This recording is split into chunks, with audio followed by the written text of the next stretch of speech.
Here we go.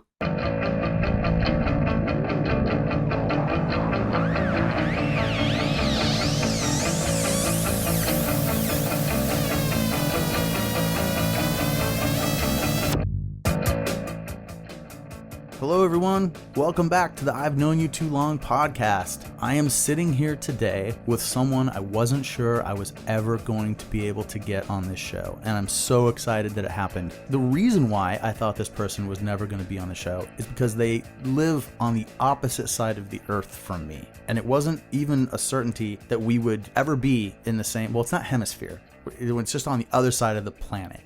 Maybe it is the other. There's a word for it. There's an ocean.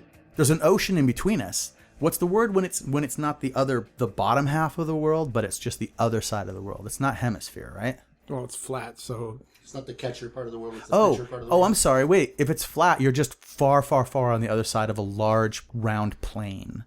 yes. Okay, not a plane that you would take, but a plane like a level surface. Mm-hmm. Because it's a level surface straight from here to where you live. Exactly. Okay, so he's talking. So this is the guy I'm talking about. He's here. He came home. I managed to somehow find a way to get to where he was, and we are recording. It is Sean O'Leary. Hello, Sean. Hello, Dave.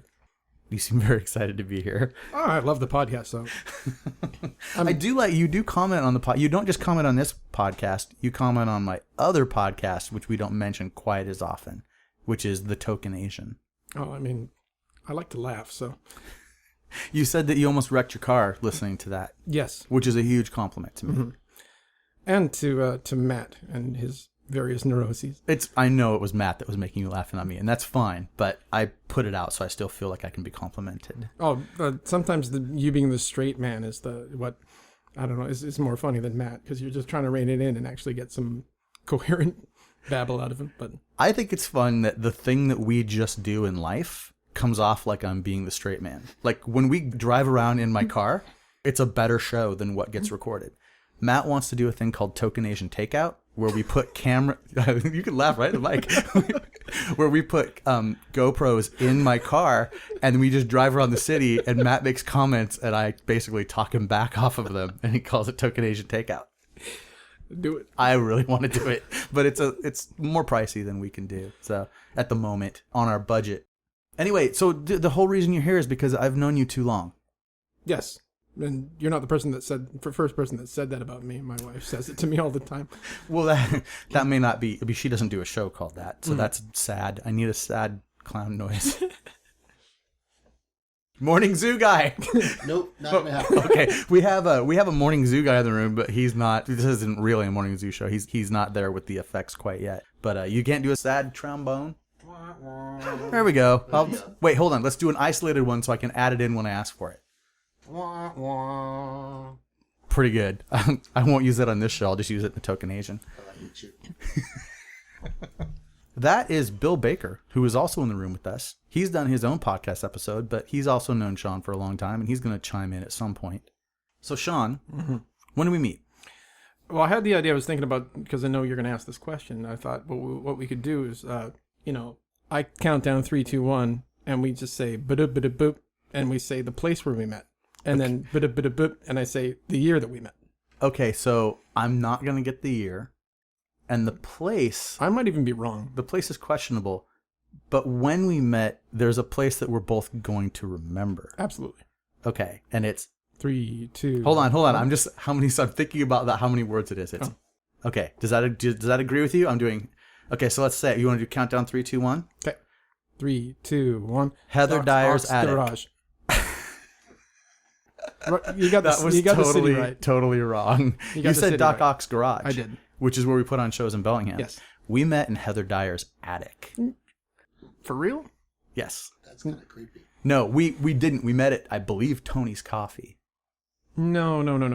I knew you before any Doc Ock show. Okay. This is no. What this is the first time I went to Bellingham before actually, going to Bellingham with my family, because my aunt lives in Seattle. Okay. I was with Kim Kinnican and Ryan Scott. Okay. And Kim just phoned me up. There's a show. Would you want to go to a show? And I said, sure. And we went to Bellingham, and there was a garage. And I'd never been to a garage show before. Okay. And this is where you're going to get the date, because There was an incident where there's a long-haired dude. You know, he seemed like a nice guy, but all of a sudden he ran into the room and he got on the mic and he was yelling about something. And turns out that sort of tubby dude in a Morosa shirt had gone to the house next door and grabbed the Halloween candy that was being offered to people. He trick-or-treated and then ripped the Halloween candy out of some ladies. Or maybe he grabbed too many and the neighbors complained, and things being what they are, the neighbors complaining about a hardcore show. Who was the guy with the long hair? Who was the guy with the long hair? And I was just sitting there going, why is Kevin Staub all angry? Like, Wait, okay. I'm not going... What bands played that day? okay. I'm pretty sure a band that you were in, Bull Goose Looney, played? No. No? Well, you were A in... band that Bill and I were in played that day. Okay. Bull Goose Looney didn't play in Doc Ock's garage. That was it Crumble? Crumble. Yeah. Okay. Because I don't think I ever met Bill till much longer after that. And Well, I don't know that you met either of us that day, actually. Okay. Do you think that we met that day? Or you saw me that day? I'm certain that Kim introduced us. And so let's be clear. You're saying I'm the guy yelling in the microphone. Yeah. I don't remember having a microphone. I thought I was on a half pipe outside screaming at everyone.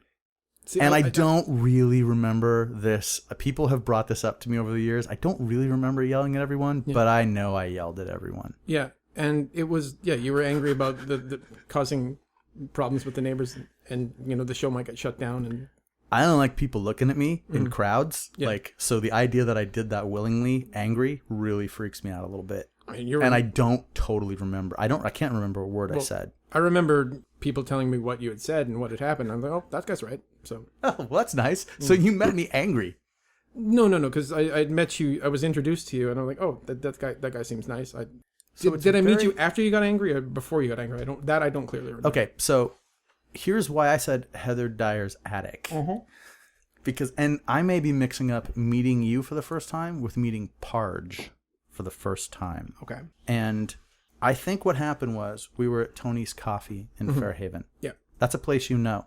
Yes. Okay, so you've been there, which means you've been there with me. Uh-huh. And Jessica Latham was someone I had just met. Uh-huh. And she was there. Heather Dyer was there. You were there. I don't know if Kim was there, but Parge was there. Yeah. And we all went back to Heather's house. And for some reason, we decided to climb up in the attic of that house. And we were playing some kind of word game, like say your name. Like there were a bunch of people there that didn't really know each other. Yeah. And it wasn't a party. It was just people hanging out. Mm-hmm. And do you remember we were doing say your name and something you like? It was, and I think that it had because of the word that I picked, there was something to do with alliteration. You said, my name is Sean and I'm a Schweener. Or I like Schweening. I like Schweening. Yeah. Now listen, that's actually the first thing I remember. Really? Okay. But like I said, it might be thrown off because I met Jessica that night, or I think I met her that day. Uh-huh. And we met Parge for sure. I don't think I knew him at all. But there was also, do you remember the other weird situation that happened in that attic? There were two things. We claimed we started the revolution. All right. That is true. You do remember that, right? There's a callback for that. There's a callback? And I'll get to that. No, not a callback. We decided that we had such a weird group of people and we had done something so strange and we'd all become friends on the spot. So we decided that was basically the same as starting a revolution. I've called various things revolutions over the years, and I don't even know that I'm the one that said it this time. But so I do remember, I always felt like I met you at the start of the revolution. And it was this whole like getting to know you game that went on that sounds much sketchier than it was because it was fairly innocent. Yeah. Someone who you were with pulled up their shirt and showed that they had a third nipple. And it was the first time I'd ever seen a third nipple. Do you remember this? Absolutely. Do you remember what happened next? Did somebody touch it? No.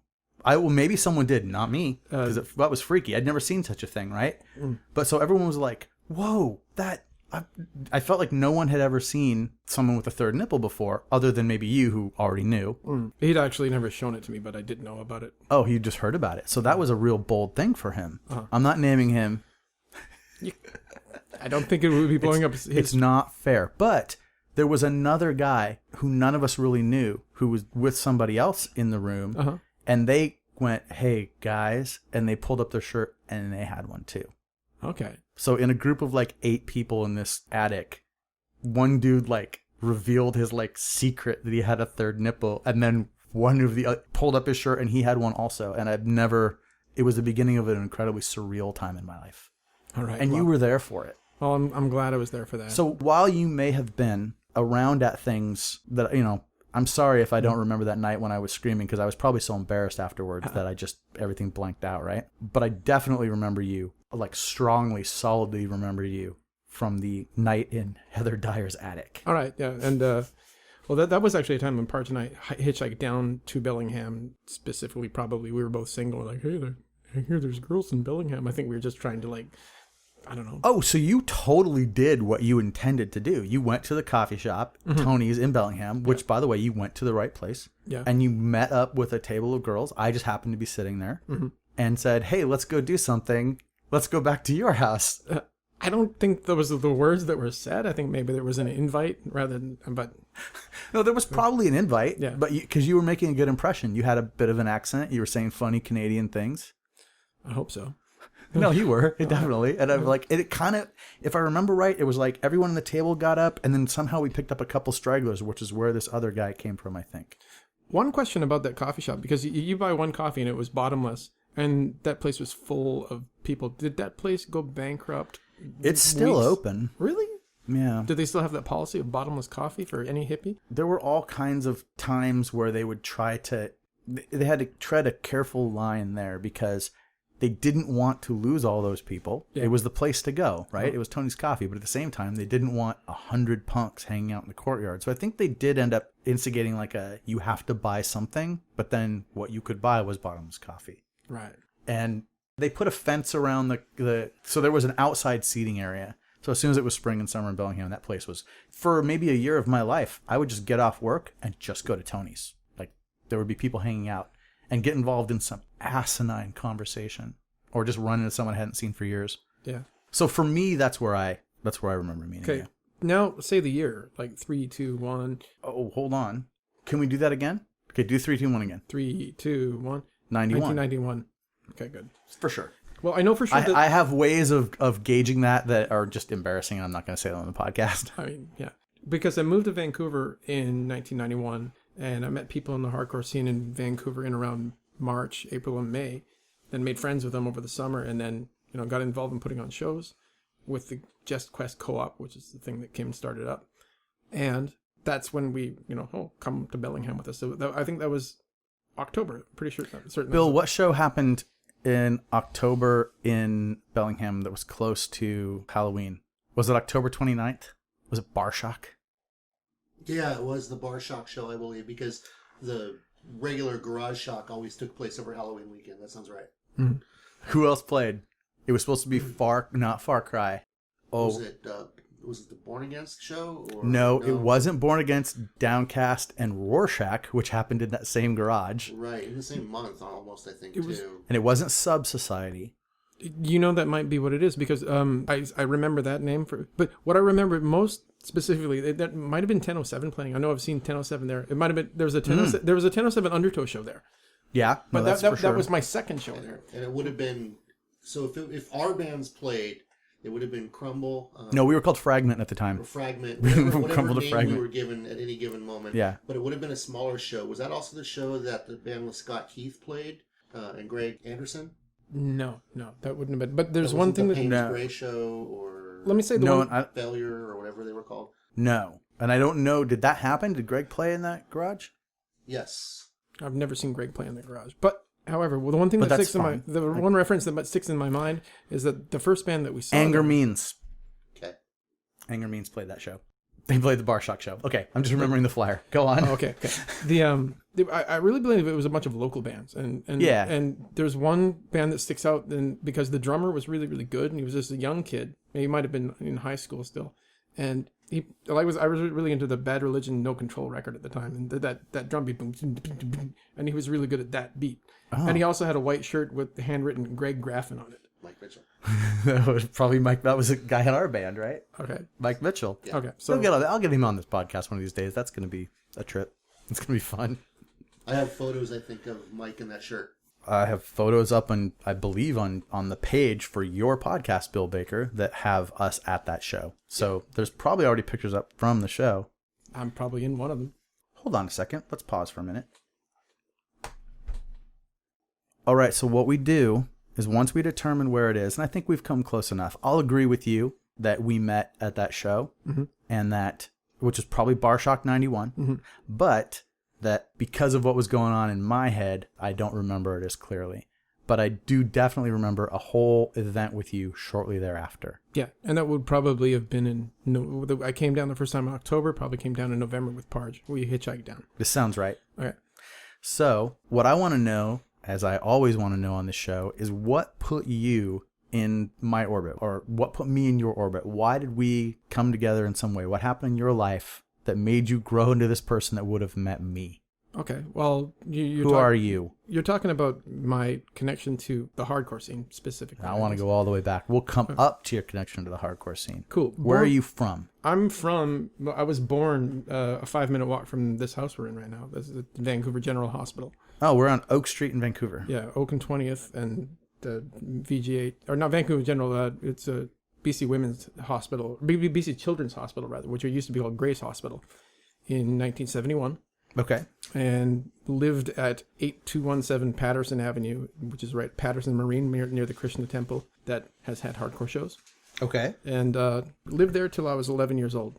And to reference how that brings me to being involved in hardcore music is that some of my earliest memories are of just music. My father had a really eclectic record collection. Lots of classical music, lots of Beatles, lots of Grateful Dead and things like that. And you know, he always had CBC radio on, and one thing that would just come on passively through the speakers of the CBC was the show Brave New Waves, which is extremely influential in the Canadian independent music scene. And so I would get exposed to all these things, and I'd be like, I don't know, 9. I'm like, Dad, what is that? And he said, oh, it's a band called Black Flag. Like, the first time I ever heard the words Black Flag was out of my dad's mouth. And then he had a few fascinations about, like, with the Iggy Pop and things like that. He'd read about Iggy Pop in the music. He'd always get Rolling Stone and things like that. And he's like, well, this guy jumps into the audience and rubs peanut butter all over himself. And that's very strange. And he's telling you this and you're 9 and you're just like nodding along like, yeah. Yeah, I mean, I felt myself kind of drawn to weird things. And also there was cable access that we used to watch late at night when I was a kid. And I can't remember the name. I do remember sort of an independent comedy show called Psychic Horror Wrestling. Psychic Horror Wrestling. It was pro wrestling, but the guys were standing next to each other and like doing ESP rays on each other. But so they never actually wrestled? They just mind fought? Kind of, yeah.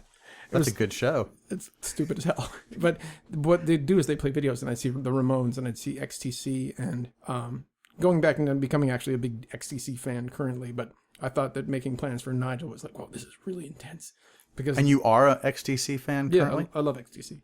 And so they were playing these like homemade cardboard guitars, and they're breaking them. Like, what are these guys doing? Oh my God. And so I've always been kind of like fixated on like, there's got to be something more than Toto and Journey, even though I love Journey. It's fine.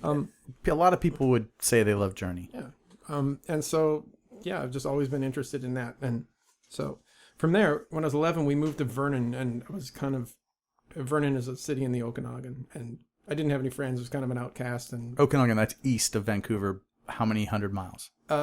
400, maybe. Yeah, and we've had a cabin there since 1969. Okay, so you just went from 9 to 11, and now you're moving on? Because I'm going to stop you. Sure. So what I need to do, though, is I need to know a little bit more about you as a child. Okay, I want to know what you were like in grade school. Now, as a Canadian, I don't want to say the wrong thing. Do you call it grade school here, or is it primary school? I think it's primary school. And what ages are you in primary school? Kindergarten's. I was in preschool at 4, kindergarten at 5, then 1, 2, 3, 4, 5, 6, 7 is elementary. Do you remember all those years? Yeah, clearly. Clearly, when do you start remembering your life? My first memory is actually of being maybe 18 months old, and we had 2 basset hounds, and they were tied to the clothesline in our backyard, and I was kind of scared of them, even though they were the most docile dogs in the world, and I was just like, my sister was over there, and I'm like, help me, and the dogs never did anything, but I was not having... So your first memory is calling for help to be rescued from dogs? Yeah. Okay. Yeah. Cool. Friendly dogs. Oh, yeah, they're great.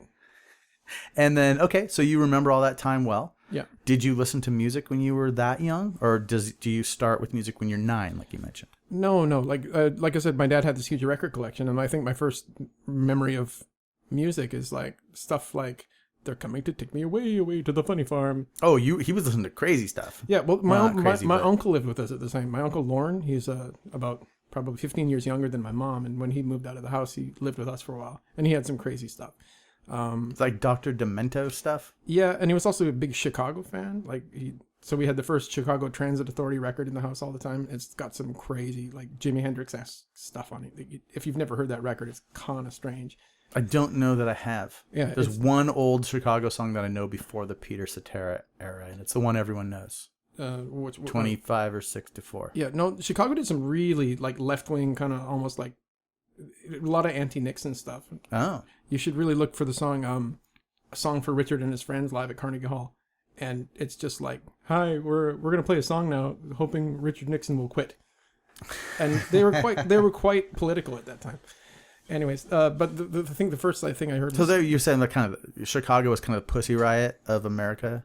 Yeah, maybe. Let's just, with a horn just, section. We'll stick that quote at the top of something.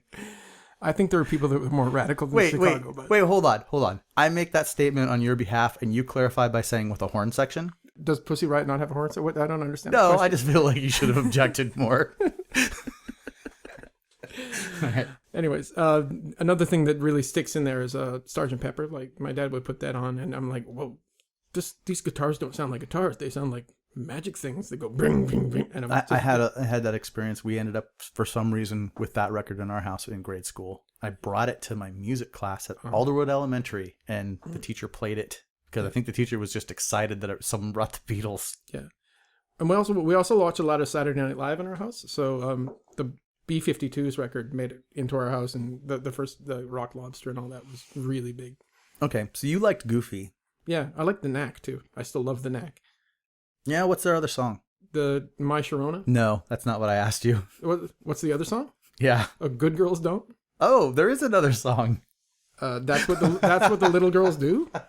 So is there 3 songs? How many songs are there? They've got that people actually know.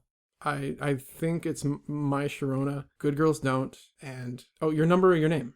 There were some hits on that first record. Canadian hits. Because we had My Sharona in America. Can you tell me? No, I can't. Did you listen to Chilliwack? They're on the radio. But you didn't like them. My dad went to school with 2 of the guys in Chilliwack. Oh, really? Yeah. I thought I really liked Chilliwack when I was a kid, but that's because I just knew about them, and I was a grade school kid, and I thought it was a cool sounding name. There's only one band named after a city that works, and it's Boston. I'm sorry. Is Chilliwack number 2?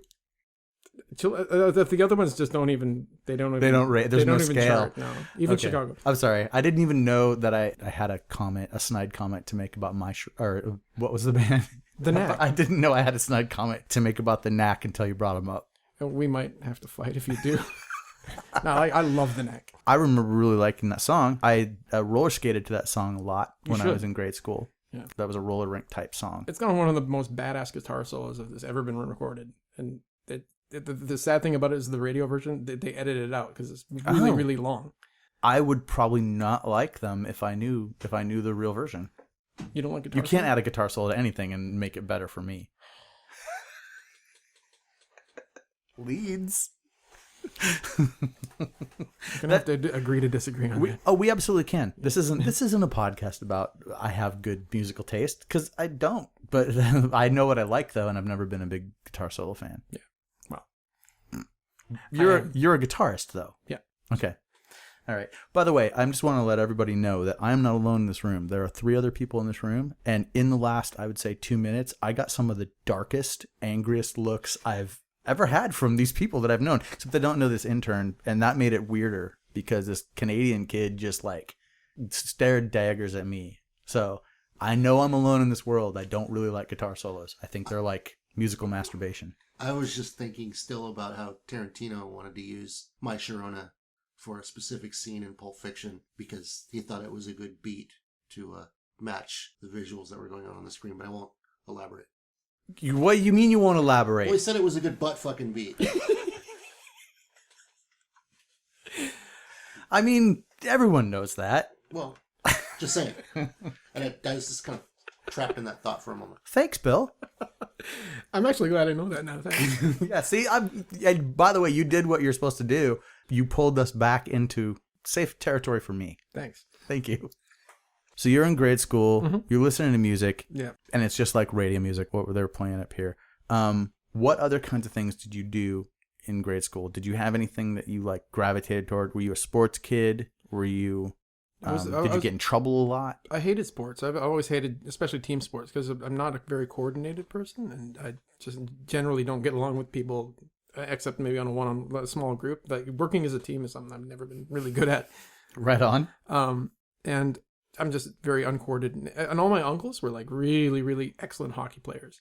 And I could never pick that up. So I was just like, well, I can't shine in the eyes of the family. So I just get into riding bikes and like climbing trees and doing stuff like that and making forts with my friend Todd Jonas across the street. You were into making forts. I mean, yeah, making forts. We'd build a lot of things with cast off wood. Like my dad does a lot of woodwork, so we would just make stuff. Okay. And tree forts in the in the ground, like. Yeah. My dad built us a really awesome 2-story tree fort, and we would play up there a lot. I'd fall asleep in there, and my mom was like, "Where's Sean?" And and you'd be lost in the tree fort. Yeah. Did you hide things in the tree fort? No, we didn't do that. But one time, I think we went up to the top floor, and my cousin Ron, who grew up in Federal Way, I think smoked a cigarette in there at one point when we were young. Okay. And I was like, "We're gonna get in trouble." And so yeah. But he got away with it. I didn't tell him. All right.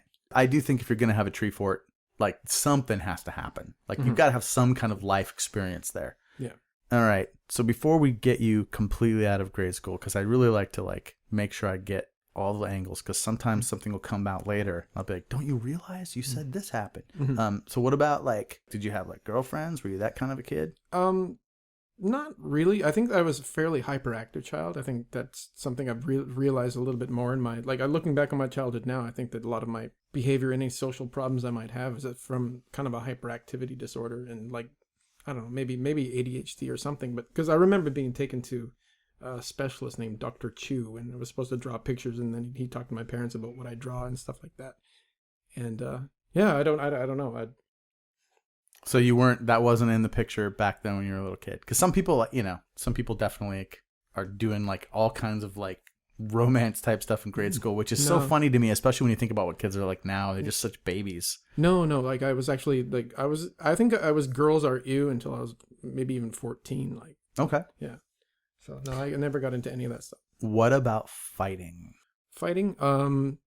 I got in a lot of fights with the guy I said lived across the street, Todd Jonas. Oh wait, the friend that you built stuff with, you also fought with. Yeah, wonderful. Yeah, he was kind of a bully, and I don't like being bullied, so like we got in a few fights. Did he think you were a bully? No, he didn't think I was a bully. He knew he was the bully. No, he knew he was the bully, but I was definitely, like, I was a fairly smart kid. I was like all A's until maybe about grade 6, and so he's like, "You always use big words. Why do you have to use big words so much?" I'm like, "I don't know. It's the words I know." And like my mom's a teacher, so I guess his parents were just fairly working class and like nice people, but I just had a larger vocabulary and, I don't know, kind of word on my sleeve, I guess. And I don't think it was ever any conscious effort to bully him through intellect. But did you know him when he got older? No, because we moved away, and I don't know. I've always hated smoking, and I think I saw him again. We came down and visited when I was 13, and he'd started smoking, and I'm like, fuck that guy. Right. I just think he moved to America, became a citizen, and voted for Trump. Well, no, he did move to Alabama, actually. Okay. Okay. So yes, we're just going to say that's what happened, because even as a child, he was mad at people for using big words. Mm-hmm. Fuck people like that. Yeah. I'd like to see him again and see how it turned out. Really? No, honestly, like we were good friends, but we argued a lot. We were 6, we were 7, we were 8. Yeah, what are you gonna do? Okay. But you still built forts together. Yep. That's cool. Yeah. There's that. You always have that. But he did have a dog named Killer who shit all over the yard, and one day he made me walk in dog shit. And he made you walk in it? He's like, "Come here, I gotta show you something." Oh, and close your eyes. And he's holding me from behind, and he's like, "Oh, stop there." I'm like, "All right, what?" He's like, "Open your eyes. Look at your foot." I'm like, I'm getting thumbs up from the peanut gallery. That's a pretty good move, actually, for a kid. That's not bad at all. But he it seems like it was a little traumatic for you, though. Yeah, well, it was traumatic, and like I don't know, it was just shit. So I got over it pretty quickly. But I didn't swear because I was brought up Catholic, and to the point where up until maybe about grade 8. I didn't swear because I thought Jesus was going to get angry with me. So you were so religious, you were brought up so religious that you didn't want to swear. No, Catholic and religious ain't the same thing? No. My family was religious, and I sort of believed and sort of didn't. Even when I was age 4, like, this kind of sounds like horseshit, but there's the fear of it. Like, there's a lot of fear of, like, if you do bad things, there's a direct consequence. And so I didn't swear until, and then he was 6 and he knew all these swear words. I'm like, don't say that. And his mom heard me saying, if you say that, God's going to get angry. And she was just laughing at me. I'm like, what? This is what we learn at my school. Because I went to Catholic school, St. Francis. But were your parents big? Was your dad big into that? No, my dad he calls himself a Catholic sympathizer. My mom, my mom's a Catholic school teacher. So. Oh, all right. Because I mean, I think it's interesting. Now, I didn't have a lot of experience with Catholicism. We were Lutheran and then Pentecostal, like Holy Roller Church. So, that Catholic kids could have like rock music. Yeah. That was no problem in your house, but swearing was bad. Yeah.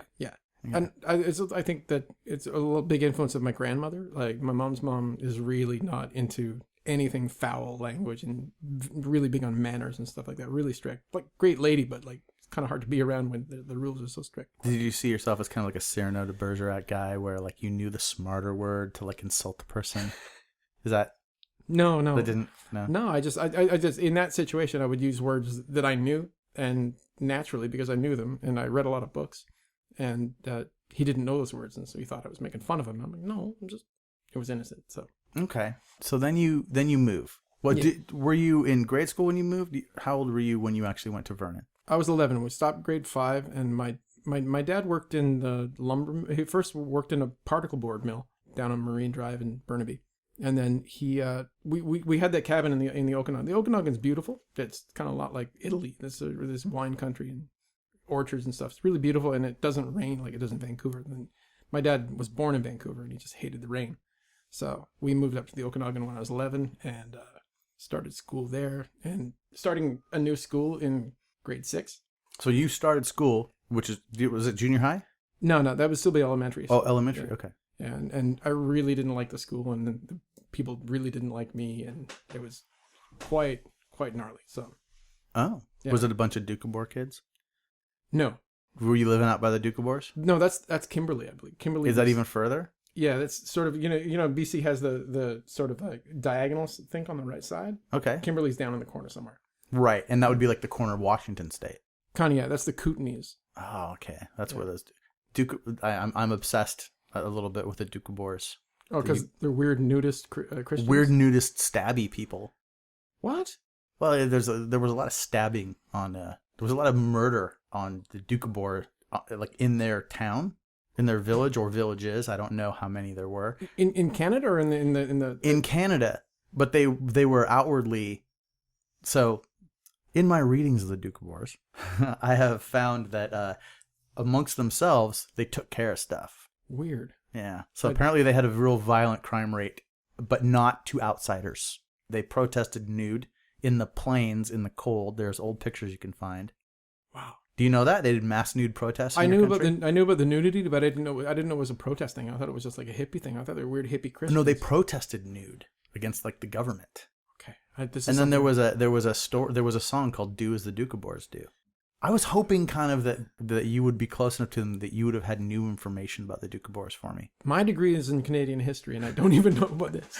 I'm into them because there was a thing where they came across the border and fought a fire in like 1915 in Washington. Really? And a couple of them found a hidden treasure that was never again found because it was like covered up in like a fire. Wow. And it was 2 Doukhobor firefighters that found it. And it's still considered to be like a Washington State like lost treasure. Is that like Lake Chelan area? No, up by the border, the northeast corner of Washington. Oroville, maybe? Gold Creek. No, even further. It's like if you go to Spokane and then go all the way north. Okay. Like Creston. Well, Bill and I kind of went out there, but we only got to Creston. We would have had to have gone a lot further to get to the part I'm talking about. I think it's called Gold Creek. My father's super into the story. He told me the story many times over the years, and it's a thing, man. This is something for me to research at a later date. Well, cool. So I was hoping, when you said you had a problem with these kids, I was just imagining that you were like fighting this little Doukhobor gang on the No, it was On the more like playground. well, we moved into Catholic school, and like at the time, my dad didn't have a job, so we weren't very rich, and my clothes didn't look really nice. And if you're in a Catholic school in Vernon, you're almost certainly fairly well off or high upper middle class, kind of person. And so it was kind of a rough couple of years, but Okay.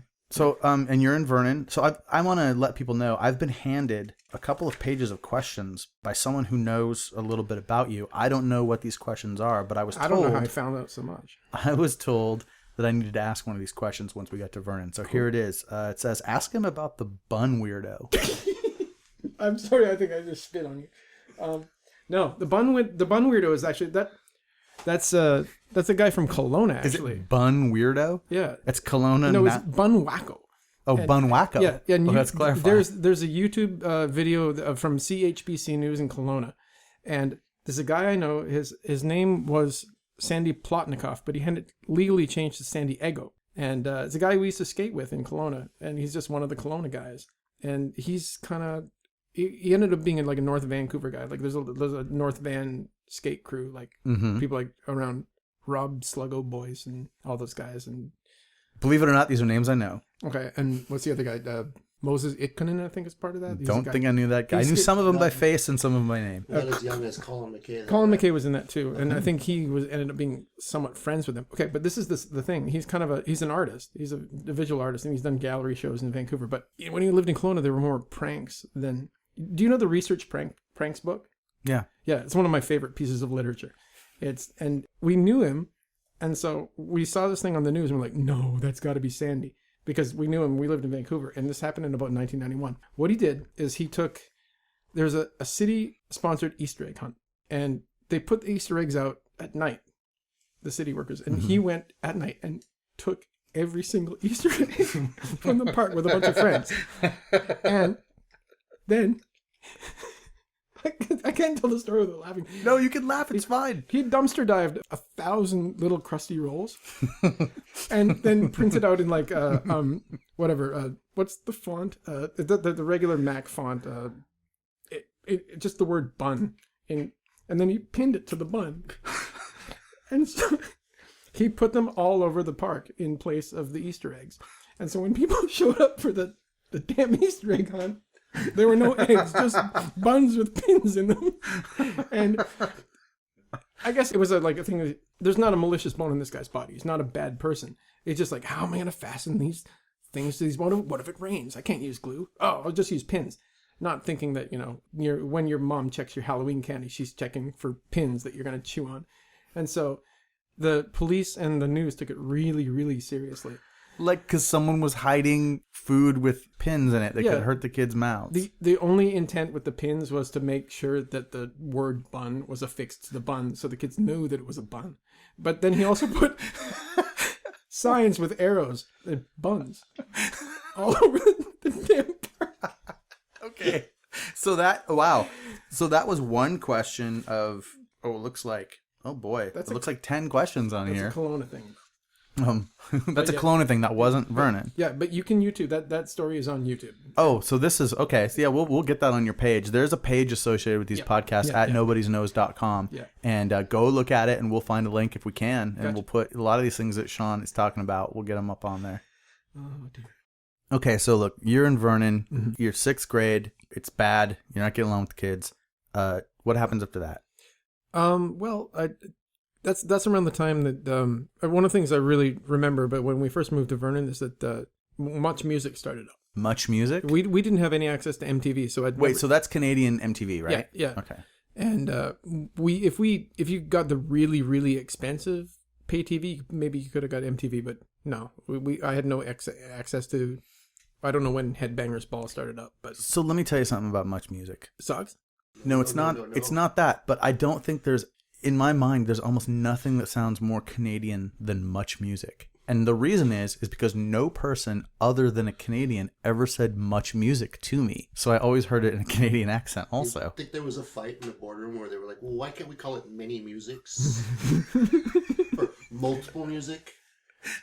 Did it have to be an M? They were going for an M&M sort of an alliteration What's this thing? much all about? It's just...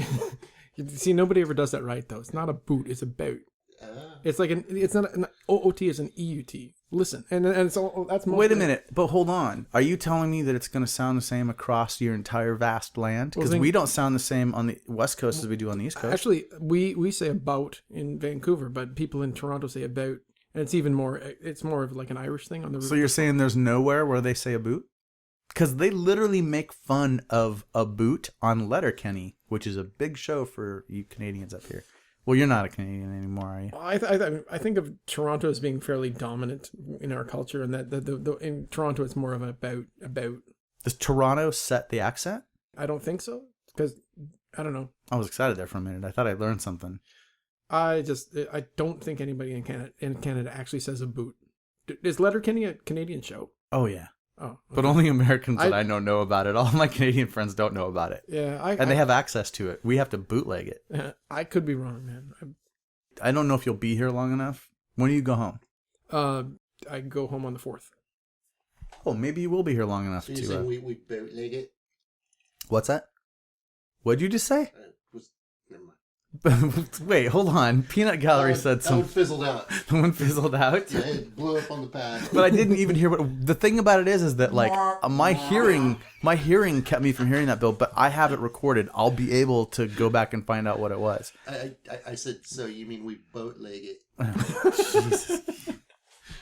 Bootleg it. Okay. Well, when I get back, I can botolego. So. check out. Yeah, Letterkenny. It's a lot of fun. I've been meaning to. I'm just really busy. So. Okay. So. Much music, and that means you start hearing other. Yeah, and one thing that was really, really perked me up is the Twisted Sister "We're Not Gonna Take It" video. Oh yeah. Yeah. Oh yeah, I remember. Because that's a great song, and two, it's a pretty good record. Don't they have a couple of good records? Stay Hungry is a great record. What about the one before? I self-titled, right? Don't know. You can't stop rock and roll. Oh, is that right? Yeah. Okay, thank you for correcting me. And they've actually got a lot of stuff before that. They've been a band since like 1972, I think. Oh wow. Yeah, there's a documentary about them that's not very good, but it's got the history of Twisted Sister. Anyways, I liked Twisted Sister. There's that, and then the Motley Crue Looks That Kill video, and I remember being in grade 7 maybe and going to what they called the Video Bash. The Video Bash? The Video Bash was put on by some, I don't know, promoter. And it was just, rock videos were the big thing. So they put up a big screen. It was like a high school dance put on by, I don't know, some guy. And they'd have a big video screen and they played Michael Jackson's Thriller. It's the first time I saw that. And scared the living shit out of me. I had a real problem with Metamorphosis movies like the American Werewolf in London and stuff like that. That really freaked me out and gave me bad dreams when I was a kid. Oh. But yeah, lots of Motley Crue. That Looks at Kill is still one of my favorite songs. So it's like when he's looking at his hand is stretching out and he's screaming and he's turning into the werewolf? Yeah, that's freaky. But when Michael Jackson turns around and says, "Get away," that that shocked so the it's shit the out of me. voice thing that's more upsetting. Yeah, well, because it's Michael Jackson, and all of a sudden he's this kind of thing that's going to tear your throat out, right? So that really freaked me out. Okay. And I'm at a dance with a bunch of people that I know, and I'm like, I'm going to jump aside here. So, sure. Do you remember a television show on Canadian television where you could call in and trade things with other Canadians? Yes. 3-2-1 contact. Thank you. You did it. Yeah. I've been asking about this. That was real. I didn't just dream that. It was called 3-2-1 Contact. And I actually tried to trade things on, because everyone was always trying to trade an ABBA record. Yeah. And a, not Chilliwack, but what's another big Canadian band? I don't know. Foreigner? Helix? Foreigner's not Canadian, they're American. What am I thinking? ABBA, the Headpins, maybe. Loverboy. There you go. I'm sorry, I did Foreigner when I meant Loverboy.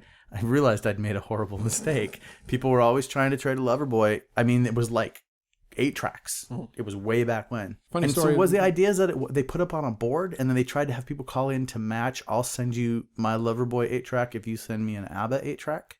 Yeah, something like that. And I didn't really understand that what you're supposed to do is that you're supposed to... I thought everything went into a pool and it was kind of like almost like a toy swap. Like you put in something... So I had... the AFX car racing, right? And, yeah. I really love those things. So I was like, I've got these 2 jigsaw puzzles. I was a complete airhead about it. Maybe I'll put them up. And I'll get 2 AFX cars for that, which is like electric race cars that maybe cost $20 a piece, and for puzzles that cost maybe $5 a piece. Okay. At the most in 1979. So Do you remember what puzzles they were? no, one was This is important stuff. one was what looked like Queen Elizabeth Park in Vancouver, but I don't think it was because there's no lake big enough. But it was a lake with the botanical garden behind it, and there was 2 motorboats racing. Okay. Just dumbest idea. Like some other kid across town, like, I want those puzzles. I gotta have those puzzles, and I got these AFX cars burning a hole in my fucking pocket. So they didn't work for you? No. Did they even accept your trade offer? I didn't get a call. Oh. I don't remember how it worked. I know that I got a published newsletters thing, and I remember seeing my trade go across the board at the bottom of the screen, and I was like so excited. Wow, 3-to-1 contact. Yay. Oh, wow. And did they do anything else on that show? Like science sketches and things like that. No. I might be completely wrong, but I think, what's the actress's name who played Sloane on Ferris Bueller's Day Off was on that show. Oh, I gotta track that down. Yeah. It's either that or somebody who looks identical to her. Okay. Yeah. It was originally, I think, an educational show, right? Yeah. And then it switched over to an early eBay trading Craigslist eBay thing. Rewind. No, I have the show completely. 3-to-1 Contact was the science show. Okay. Wait, then because I know that name, but No, but I'm misremembering and the show with the trades. well, that means you've put fake memories in my brain now. I know, and oh man, So 3-2-1 Contact was not the show with the trades. no, is it Bennett's number? The thing that you're only allowed to have so many things in your brain, so many names in I think it's called Bennett's number.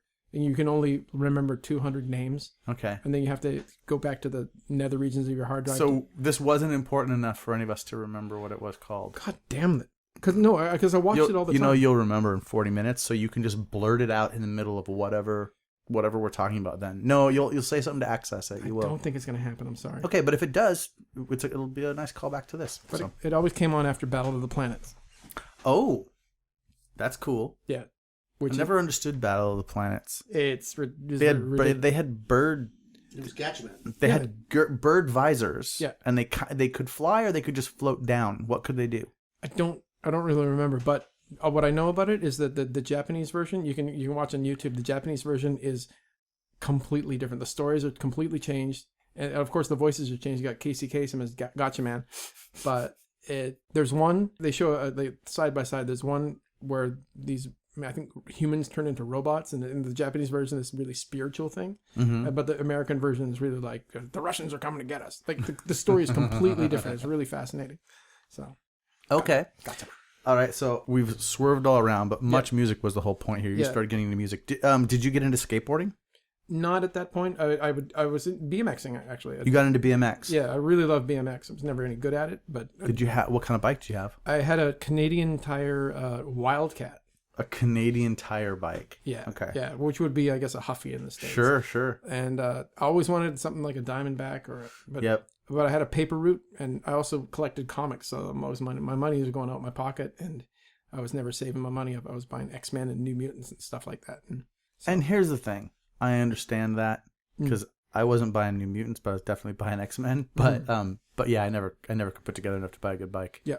So I was stuck with that until skateboarding hit, and I got I think in grade 8 actually. This guy. So we're into junior high, and it's junior high. Yeah, in Canada? grade 8 junior high, and at this point I'm listening to Motley Crue and Iron Maiden, and this guy which you discovered from Much Music. Yep. Cool. Yeah, and this guy from California, this man named Radar Mogerman. Radar Mogerman. Mogerman. These are real people that you know. These names you've been telling me because you've told me some names. This is a guy I graduated with. He's a lawyer now. Radar Mogerman. He's from San Francisco, and the name is kind of cool because his dad's Jewish, and so the Mogerman is very Jewish, but his mom I think was Norwegian, and Radar is a very common name, and he'd get bullied. So, one of the biggest mistakes I've made in my life is like, what's your brother's name? Sonar. And he's like, yeah, haven't heard that one today, and he kicked me in the head. Didn't know he had a Taekwondo black belt. So. Okay. Yeah. So wait, when did that happen? That was probably grade 8, grade 9. Okay. But he played bass. This is one of he's the coolest person I'd met in my life to that point because he's. And he kicked you in the head. Yeah. Well, I really disrespected him, so I probably deserved it. But he was in a band called The Few. Okay. And it was a hardcore band. And he was in the band with his brother Aaron Mogerman, who played the drums. And they opened for the Dead Kennedys when Radar was like 9 or 10 years old. Oh, wow. Yeah, and I was like, what? Because I'd heard of the Dead Kennedys, because we'd get, the Georgia Strait and the Rolling Stone and things like that. And we'd read about these bands, and I had no idea what they sounded like. But like, what is this stuff? Is Georgia Strait like a free newspaper? Yeah, it's a lot like The Stranger in Seattle. Okay. And so, yeah, I heard a bunch of like war stories from him, like hardcore shows and like getting stuff signed by Jello Biafra. I'm like, wow, you know this stuff. So, yeah. And you knew about, and so would you say that your first foray into like finding out about punk rock was from that newspaper? Probably, yes. There's a lot of stuff in the Vancouver Sun, actually, about, like, they'd interviewed Joe Keithley, Joe Shithead. Oh, right. From DOA. And that's the first time I ever seen the word shit printed in the newspaper. And that's when we still lived in Vancouver. And I was like, right. Wow, what is that? It's a bad word. Yeah. I can't say that guy's name. And there was a lot of Catholic. And in the 80s, there was a lot of issues about punks hanging out on Granville Street and like getting drunk and causing problems and scaring tourists and whatnot. So right. Yeah, a lot of stuff about it, and a lot of stuff about violence between headbangers and punks. We're going back to Todd. Wait, you mean like they were two rival gangs? Kind of, yeah. Nice. Yeah, like, and you call them heshers, we call them scrubbers. Scrubbers. I don't know where that slang word comes from. And we call them heshers. Yeah. And okay. This might be just a slang word from me and my group, and we got some pretty deep slang. So, yeah, deep slang. We say bangers a lot, but bangers. Yeah. And what's it mean? Headbangers. Headbangers. Okay. Yeah. Not like a song is a banger. No, that I'd never heard that as that party was a banger. I didn't hear that until maybe the 90s. But okay, he's a banger, man. Don't hang out with him. I think banger must be a Vancouver thing, though. It could be, because like Sam Dunn and stuff, his whole production company is Banger Films. Could be. Okay. Sam Dunn of Metal: A Headbanger's Journey. He's the not philosopher. He's the preeminent metal historian of our time. Yeah, well, I just need to know who it is so I can link stuff on the page at nobodiesknows.com. Yeah, he's a sociologist who started making films about metal, and they're all really, really good. So, right on. Yeah. All right, so I think you told me you had that moment when you were young, when you were 9. Mm-hmm. Okay, so that's where you found, basically, I'm getting a sense of all this stuff. And it seems like you, unlike a lot of people who we talk to, like some people come up with music and then other people kind of experience it and it kind of, that it takes them out of their thing. But you, just the fact that you listened to weird music, you were probably exposed to Cheech and Chong. Absolutely, yeah. Yeah, stuff like that. So it's almost like the rails were greased for you. You were ready for, you weren't going to be thrown by weird music at all. Yeah, like my uncles are kind of like, they're just hockey players and working class dudes, but they'd have stuff like, the rodeo song. Oh yeah, Billy used to sing that to me. Yeah, and they're always, I think on the school bus. I talked about my grandmother. Everybody's trying to make my grandmother get mad, so they'd bring in the weirdest music. Like when I finally bought my first Dead Kennedys tape, I'm like, Grandma, look at this, my new tape. She's like, that's the most offensive thing I've ever seen. Because like Kennedy being assassinated, when my family's Catholic, like that's their 9/11, I guess. But well, it wasn't even their country. They loved Kennedy. Well, I kind of like that. Canadians being patriotic for Americans. Mm-hmm. What the hell? Okay. I guess it's upsetting to us. We're in your corner, Dave. We love your country too. So. Oh, I love your country. So, okay, I guess it's weird. I guess it's like we're all kind of in the same place, right? Yeah. It's almost like is it offensive to say Canada's kind of like the 51st state? If you look at the history of our economics, no, because we've always had a branch plan economy. Like, if not for like American investment in mostly in Ontario and Quebec in probably I don't know. When did the Rust Belt get big? The 20s and 30s, maybe? I don't know. Yeah. I can't put my finger on a date, but very interdependent economy. So, yeah, in a way we are. Okay. Yeah. It doesn't get under your skin if I say like 54-40 or fight. If you say 54-40 and I just think of the band and I want to fight you. Okay. I think I knew that at one point in my life. Canada fought a number of battles against the United States, right? Yeah. Someone told me once that you won a bunch of battles against us. No, I think the best smackdown I've ever got is from you in front of the rock candy. Oh, what? Really? Yeah. No, we're gonna jump ahead real quick. But let's do it. We're there. And I think we were just like we were riffing about Canada's best, no America's best. Oh, I'm sure I was messing with you about Canada. I used to have fun with that. Yeah, and I just said, yeah, but we burned down the White House, and then you said, and then you went home. Oh, wait! I don't know that that's a burn on you. That's like what you do, right? Well, what were you gonna do? hold the camp there? hold the territory. Well, that's a good point. You could mean, have taken America, right? That particular war, I don't think we would have been able to. I have to reread the history on that one, but yeah. Was it Canada that burned down the White House, or was it the British that burned down the White House? It was British. It was Upper Canada. It was British Upper Canada that did it, I think. So Canada didn't actually exist yet? No. So you're claiming victories from before, from before you were born? Yeah. Well, that was before I went to university. So I learned. There was something on an island in the San Juans too, with a pig. There was some kind of a battle. The Pig War. The pig. Okay, the pig and potato war specifically. Oh. Do you listen to the Dollop? I know of the Dollop. I need to listen to the Dollop, but I don't have time. Yeah, it would take up a lot of your time, and probably. But that's not where I heard about it, though. Okay. Well, I mean, I've heard about this for years. There's a lot of weird esoteric history things that happen, and so was there a war over a pig? I believe so. And it was Canadians fighting Americans. I believe so. And Canadians won. I believe so. I'm getting a sorta from one of the peanut gallery, but we don't need to go into the details of it because let's get back onto you. Word. Okay. Well, these are fun things I can link on your page. All right. Okay, so you were BMX. You couldn't afford a good BMX bike like me. I understand the pain of that. Yep. Which means you couldn't jump as high. If you tried to race it against other kids, it just sucked. It was heavier, and actually the pedals, the cranks were shorter.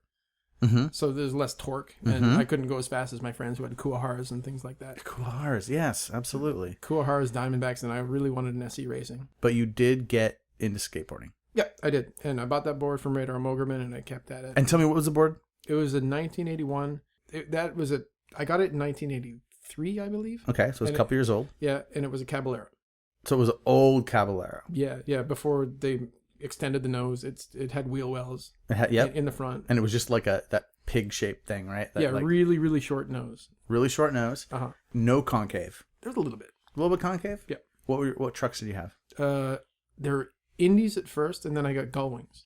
But much later, right? Yeah. Or on that board? Did you ride on the that same board? Because it came with these Indies with these really giant OJs.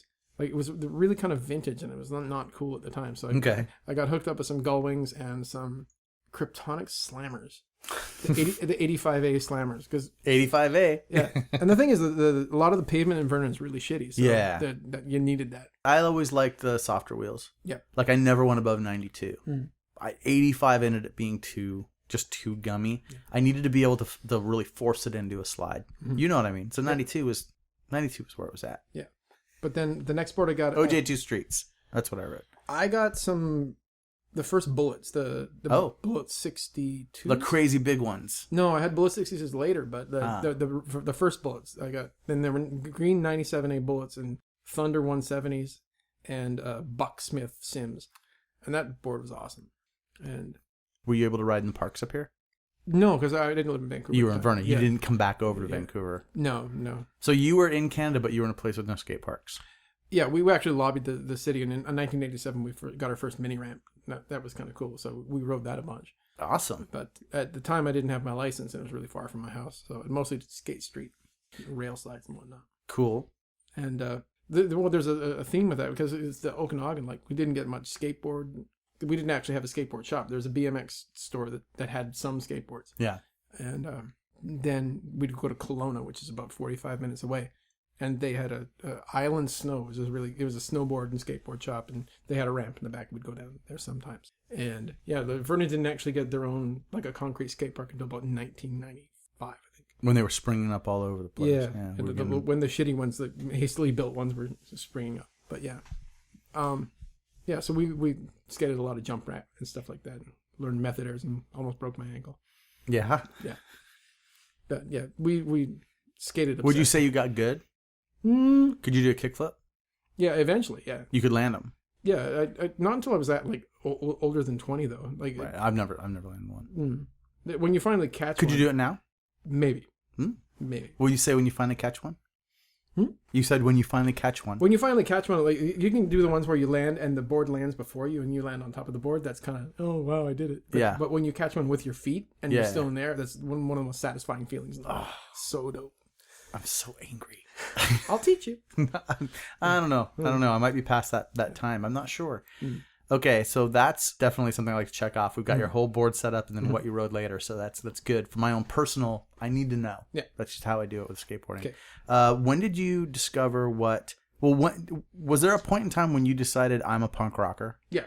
I've always wanted to be one because you know the show Square Pegs? Yes, I do. Yeah, and so we'd watch Square Pegs and Sarah Jessica Parker's... Was his name Slash? I punker don't know. guy. He was great. I don't know. Yeah. He had the hot kind of Rizzo influenced girlfriend. That's what I remember. Yeah, and so I was just I want to, because punk was so scary at that time, and you know you hear about the Sex Pistols and Sid Vicious and just it just really weird like peripheral information. It just sounds like so fascinating, and so I would search for it whenever possible. But because we lived in Vernon, there's just no distribution. And what started happening is that the Canadian company called Fringe Distribution. Do you know that? Mm-mm. I guess it would be really similar to Dutch East India. Okay. And it's a Canadian company that was based in the East Summer of Toronto and Montreal.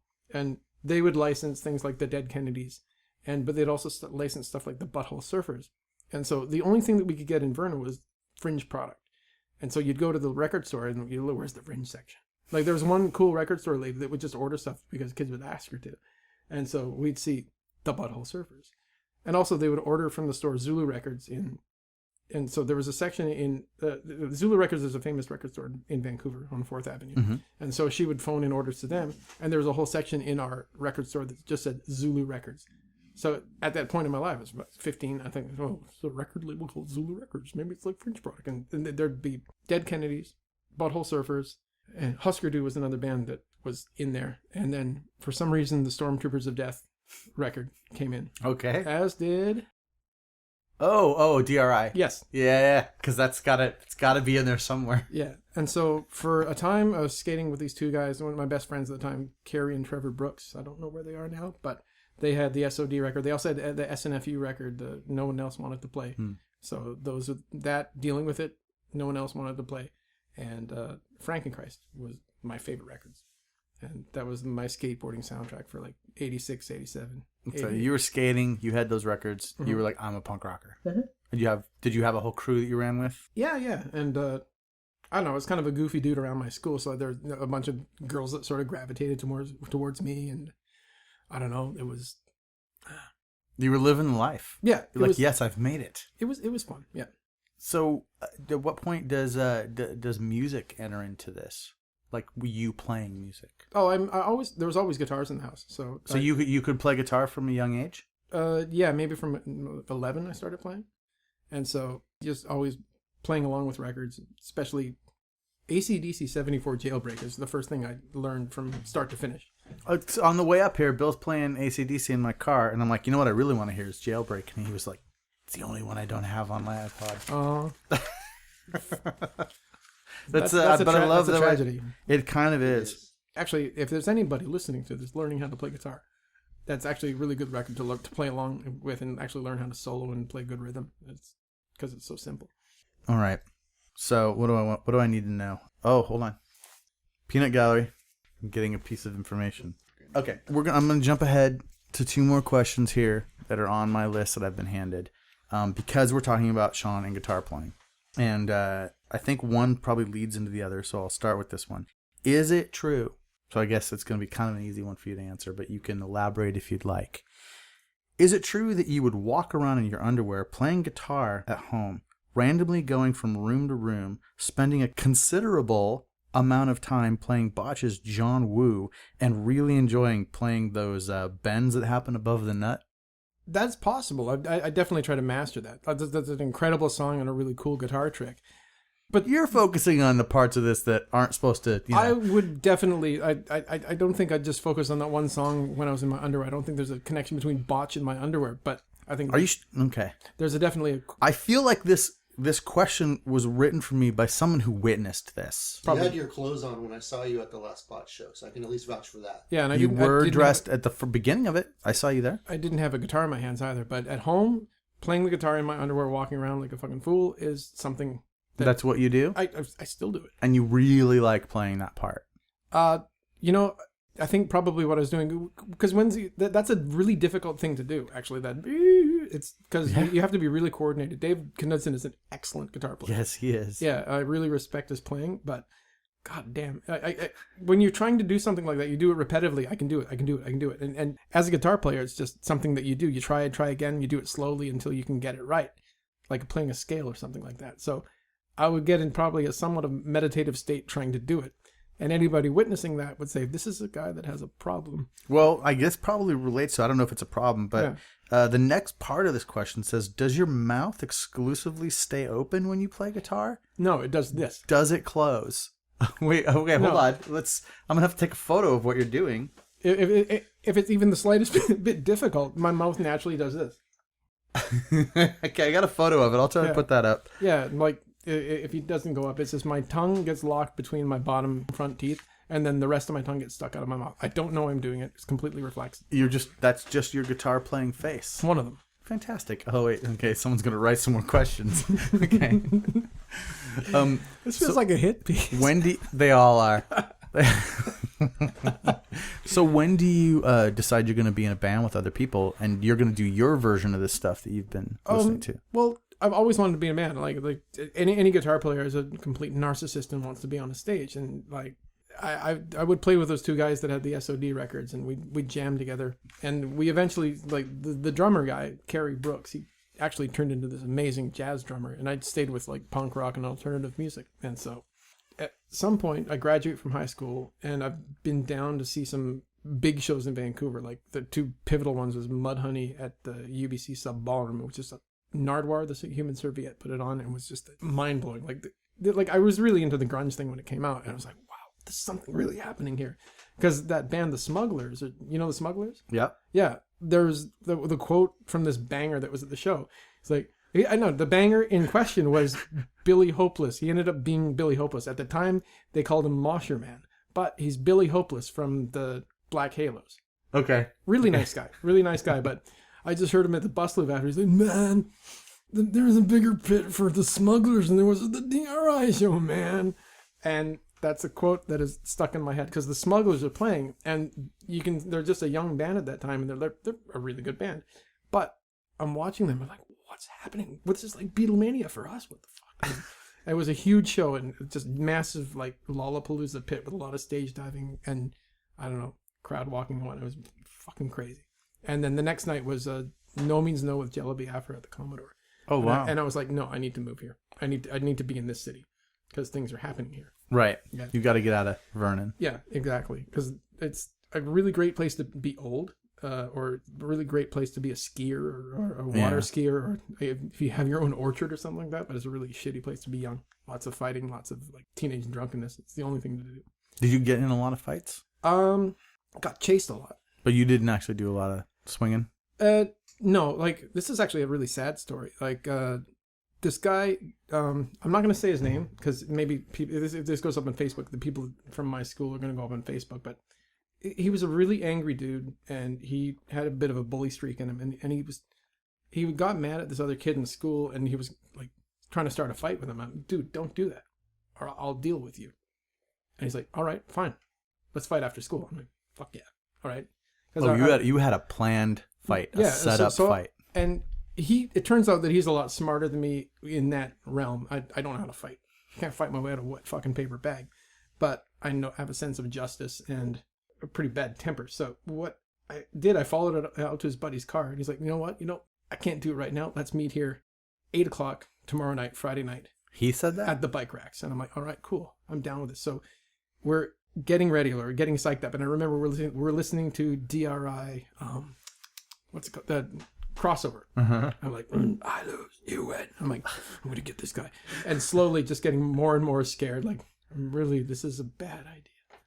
And so we met him at the bike racks, and he's clearly a little bit drunk and maybe high on speed. And I'm like, what? This is, and when you get on the mic sometimes, and the sort of your sense of your spatial surroundings goes all fucked up, and like it just terror hit me, and I think I might have hit him a couple times, but he got me on the ground, and he started bashing my head on the concrete. I'm like, all right, fine, fuck, I give, and that led to him bullying me for about a year.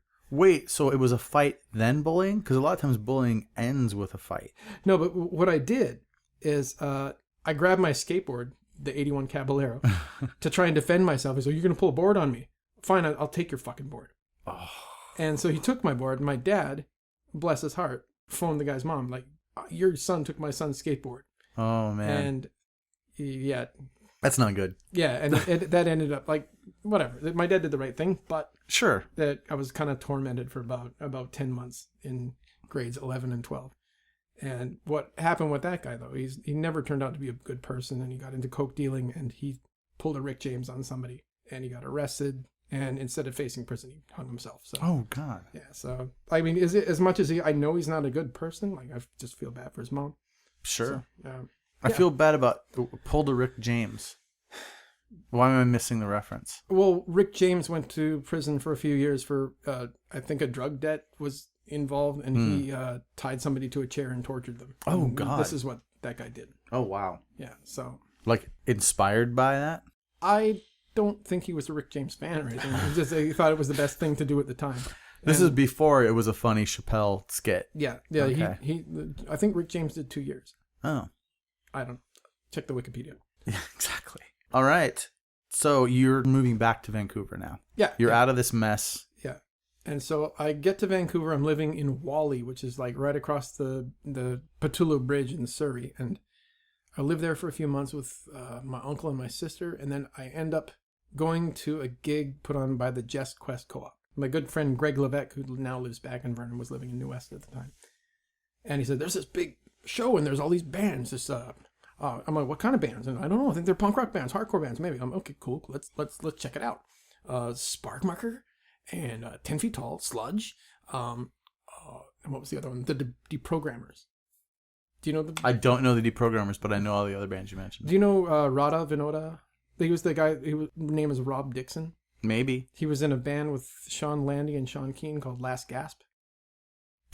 They were in a band called Last Gasp? You might need to edit this out. Because Sean Landy's a large man who can kill me. Was he he doesn't want people to know he was in a band called Last Gasp? I honestly don't think he cares. There's demos out there, and there's a really good song called Party Girl. And How does Party Girl go? Party Girl. It sounds like a song that gets you in trouble later in life. Party Girl, always high, always telling me I'm a negative guy. That's all I remember. Yeah, that's, I think, the first recorded. Do other people in this room remember that band and Party Girl? Okay, so yeah, that's verification. It's a real thing. I mean, lyrically, that's a great message. I think it's not bad. It could have been a lot worse. Yeah, I mean, he's critical of people that get high all the time. Okay, so that was your connection. That was your first foray into the Vancouver scene. Yeah, and then you start meeting people in these bands. Yeah, and so I met a certain person in one of those bands, and he took me to Bellingham once, and I got involved with that group of people putting on shows, and we put on a bunch of shows. So we put on a bunch of shows. I think I'm being told with sign language that I'm supposed to start asking questions off the list again. Okay. 3 questions. First question. What is the best story you have about crosstown traffic? That's chronologically, that's another couple years down the line. So let's jump in. Oh, were you holding this story for later? I was thinking about it when I woke up this morning. Okay, so then we're going to move on. I'm getting the sign that I can move on. Well, I'm supposed to ask you about the time Landy and Franco took over Eric's radio show. That might take some explaining about who Landy, Franco, and Eric are, but do it. Okay. Well, I'll get to all those things.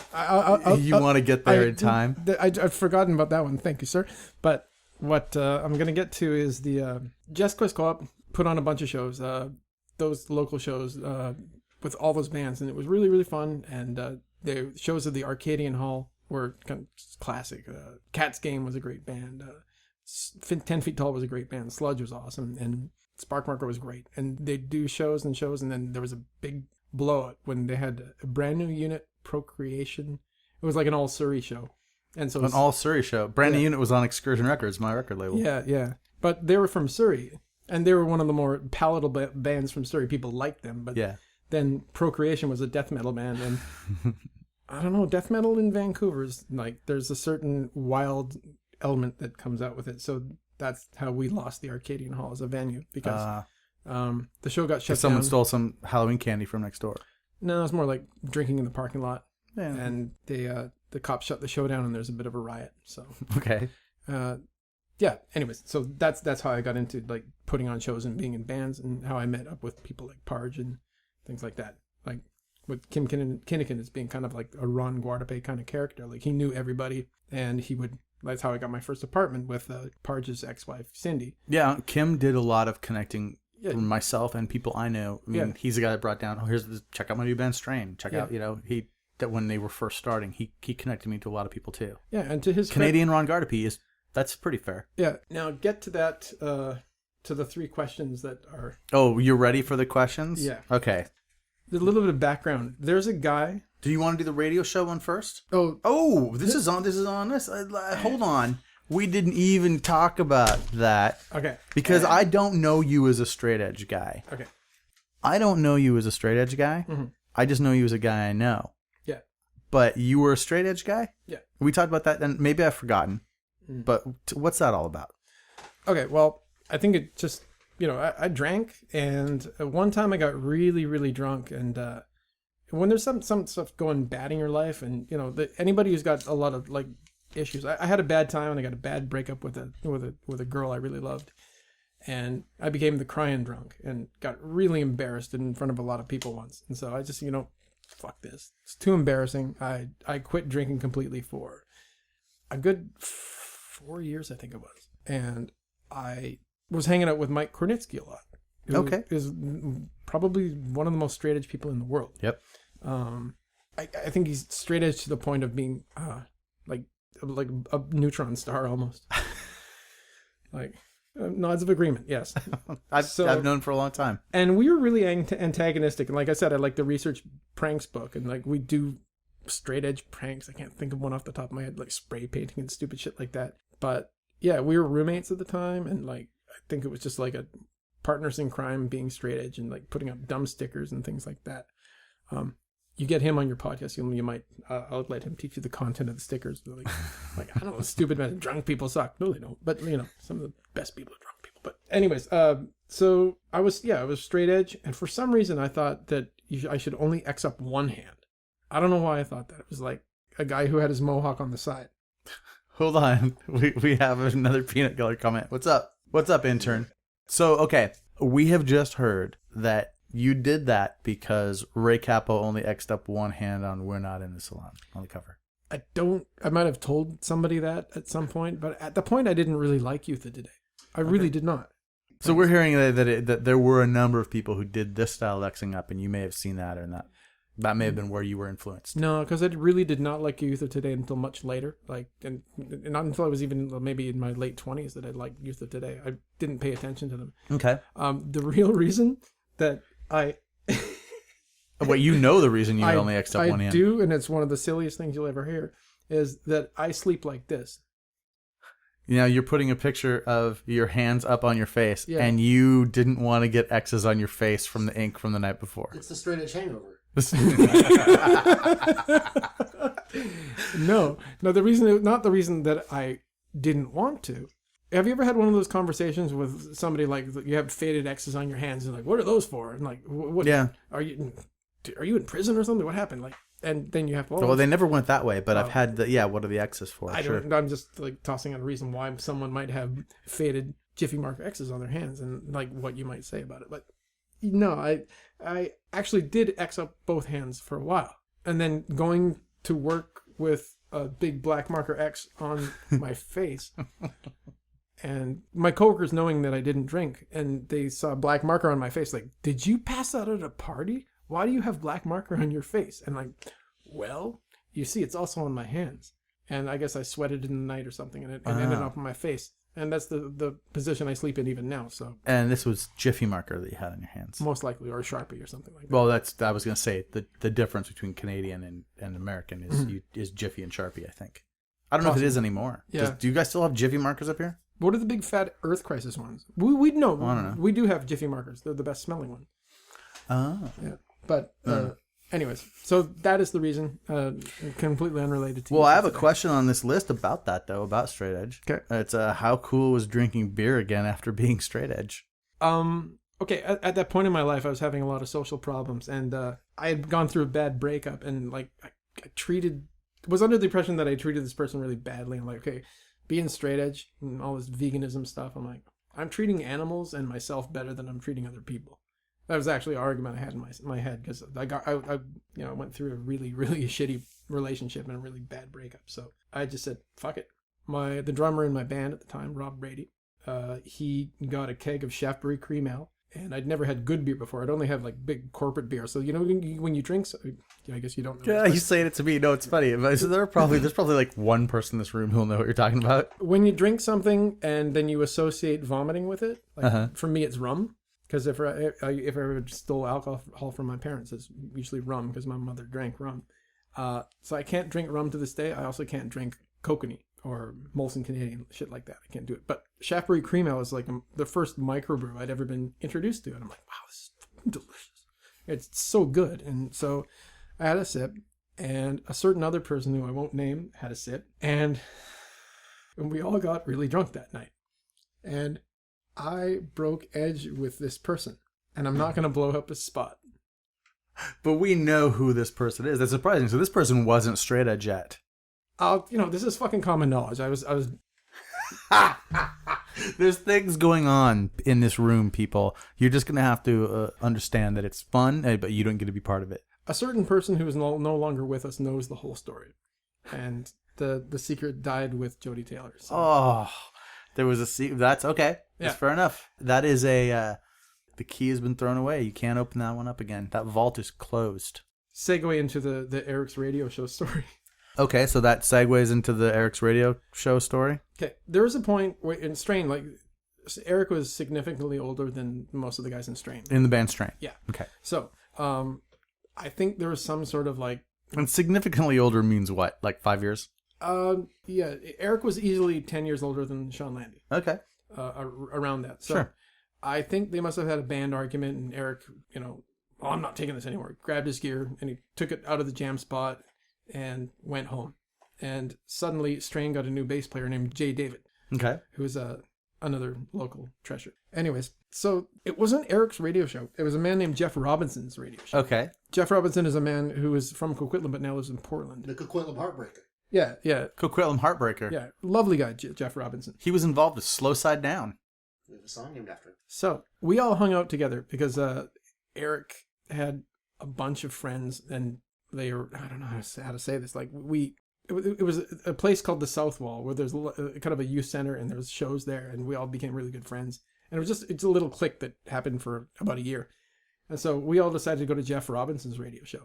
However, Sean Landy, John Franco, and Jay David also decided to come to Jeff Robinson's radio show. And this was when Eric was out of the band. And they didn't know Eric was going to be there. And so they came to the, it's CITR radio at UBC. And there's a little peephole, like somebody rings the doorbell after hours.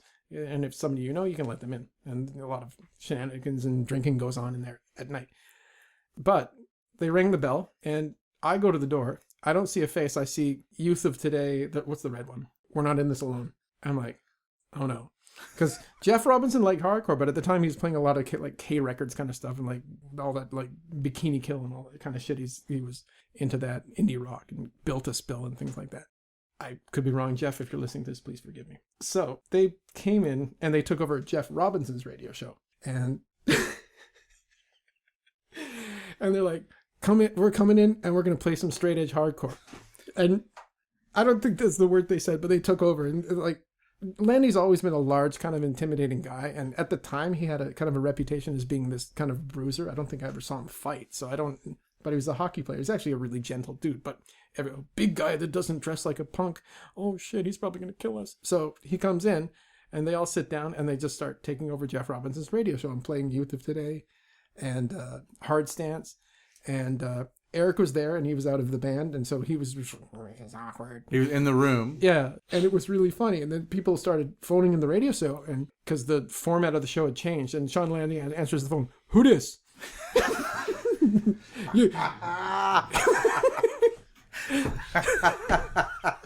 Yo, who dis? I'm getting a look on a certain person's face that he didn't know that element of the story. And so, okay.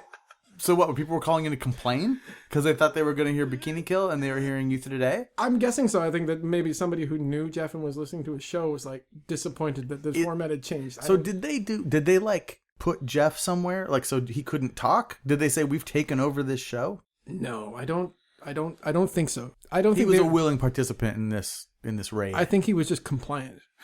I don't think he was actually scared of them because he probably could have called security and got them to leave. He felt like if I just don't cause a scene, I'll get my show back. Yeah, and I think he actually he might have liked Strain, so like I didn't think he wanted beef with the guys in Strain because he might want to. I would just think that if you're thinking on your feet, this is just a funny situation. This is going to be good later. Yeah, and who dis? Okay, so then what is the best story you have about crosstown traffic? That's another question off this list. Well, a lot of really excellent shows happen at Crosstown Traffic. Like a lot of Strain shows with Die Down. There's one Strain Die Down. I played there once. Yeah. Who was on that show? Don't remember. Yeah, and I feel bad. Crosstown Traffic was. Hold on a second. Bill's pointed at himself. Jayhawker played that. Yeah, there was a Jayhawker show with Die Down. Okay. In Canada? Yeah, Crosstown Traffic. Oh, then that's it. Yeah. It was one of the only Canadian Jayhawker shows. Okay, perfect. Yeah, so it's Jayhawker, Strain, and Die Down. Actually, and Undertow, I think, possibly too. Yeah, that's correct. Oh, okay. That actually does make sense. The actual. It was a weird night. Weird night, good show. Yeah. Eric Strain loaned me his bass that night, which was super. No, he loaned me his you played cabinet. Damien's red bass that night. Did I? You I did. thought I played mine. I broke a string. I know that. Well, what kind of bass did you have at the time? PV. No, it wasn't the brown PV. Nope. You remember? Okay. Well, I used to play. I may well have been using Damien's bass. I'm certain you were. Certainty though, and that's that every backpack in the city of Vancouver was moshing in that show. No. Side note: that Awesome. the PVT 40 bass is something I used to play. I used to play bass in a great bass jazz band in grade 11 and 12, and that's the bass I used. Oh yeah, yeah, and the pickups on the thing just sound there. They got a fucking growl to them. Anyway, I enjoyed that bass. Yeah. I was never a good bass player. Yeah, what are you gonna do? Probably heavier than that fridge over there, but I can attest. Yeah. So, anyways, the best story of Crosstown Traffic, though. There is a man who was famous in Vancouver for being a bit of a party wrecker. He's wrecked many, many parties and many, many shows. And at the time, he was kind of persona non grata, but he's turned out to be a really stand-up guy. And I really, really like him now. And I liked him back then, too, but he was just a guy with problems at that time. And kind of lost patience with him, as had everybody.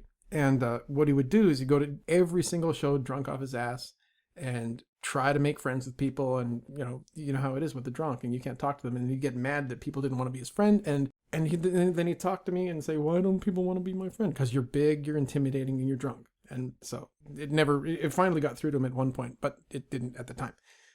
So anytime that he showed up at a show, everybody's like, oh no, this fucking guy.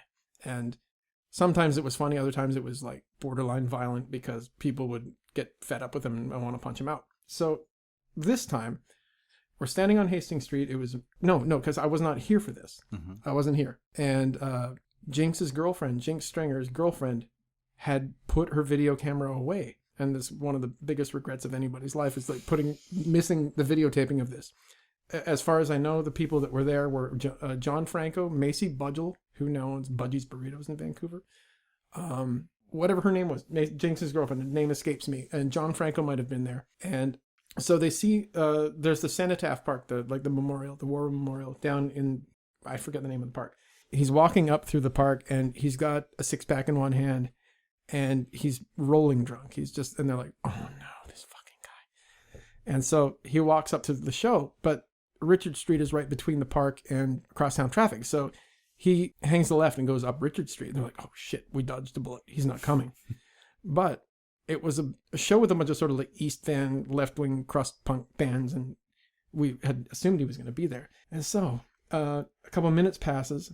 And what apparently happened is that he rounded the corner once again, only this time he had all his clothes in one hand and the 6-pack in the other hand. So he had just gone and taken off his clothes? Everything, yeah. And he was a fairly large man. He's a lot more in shape now, but he was pretty dumpy at that point.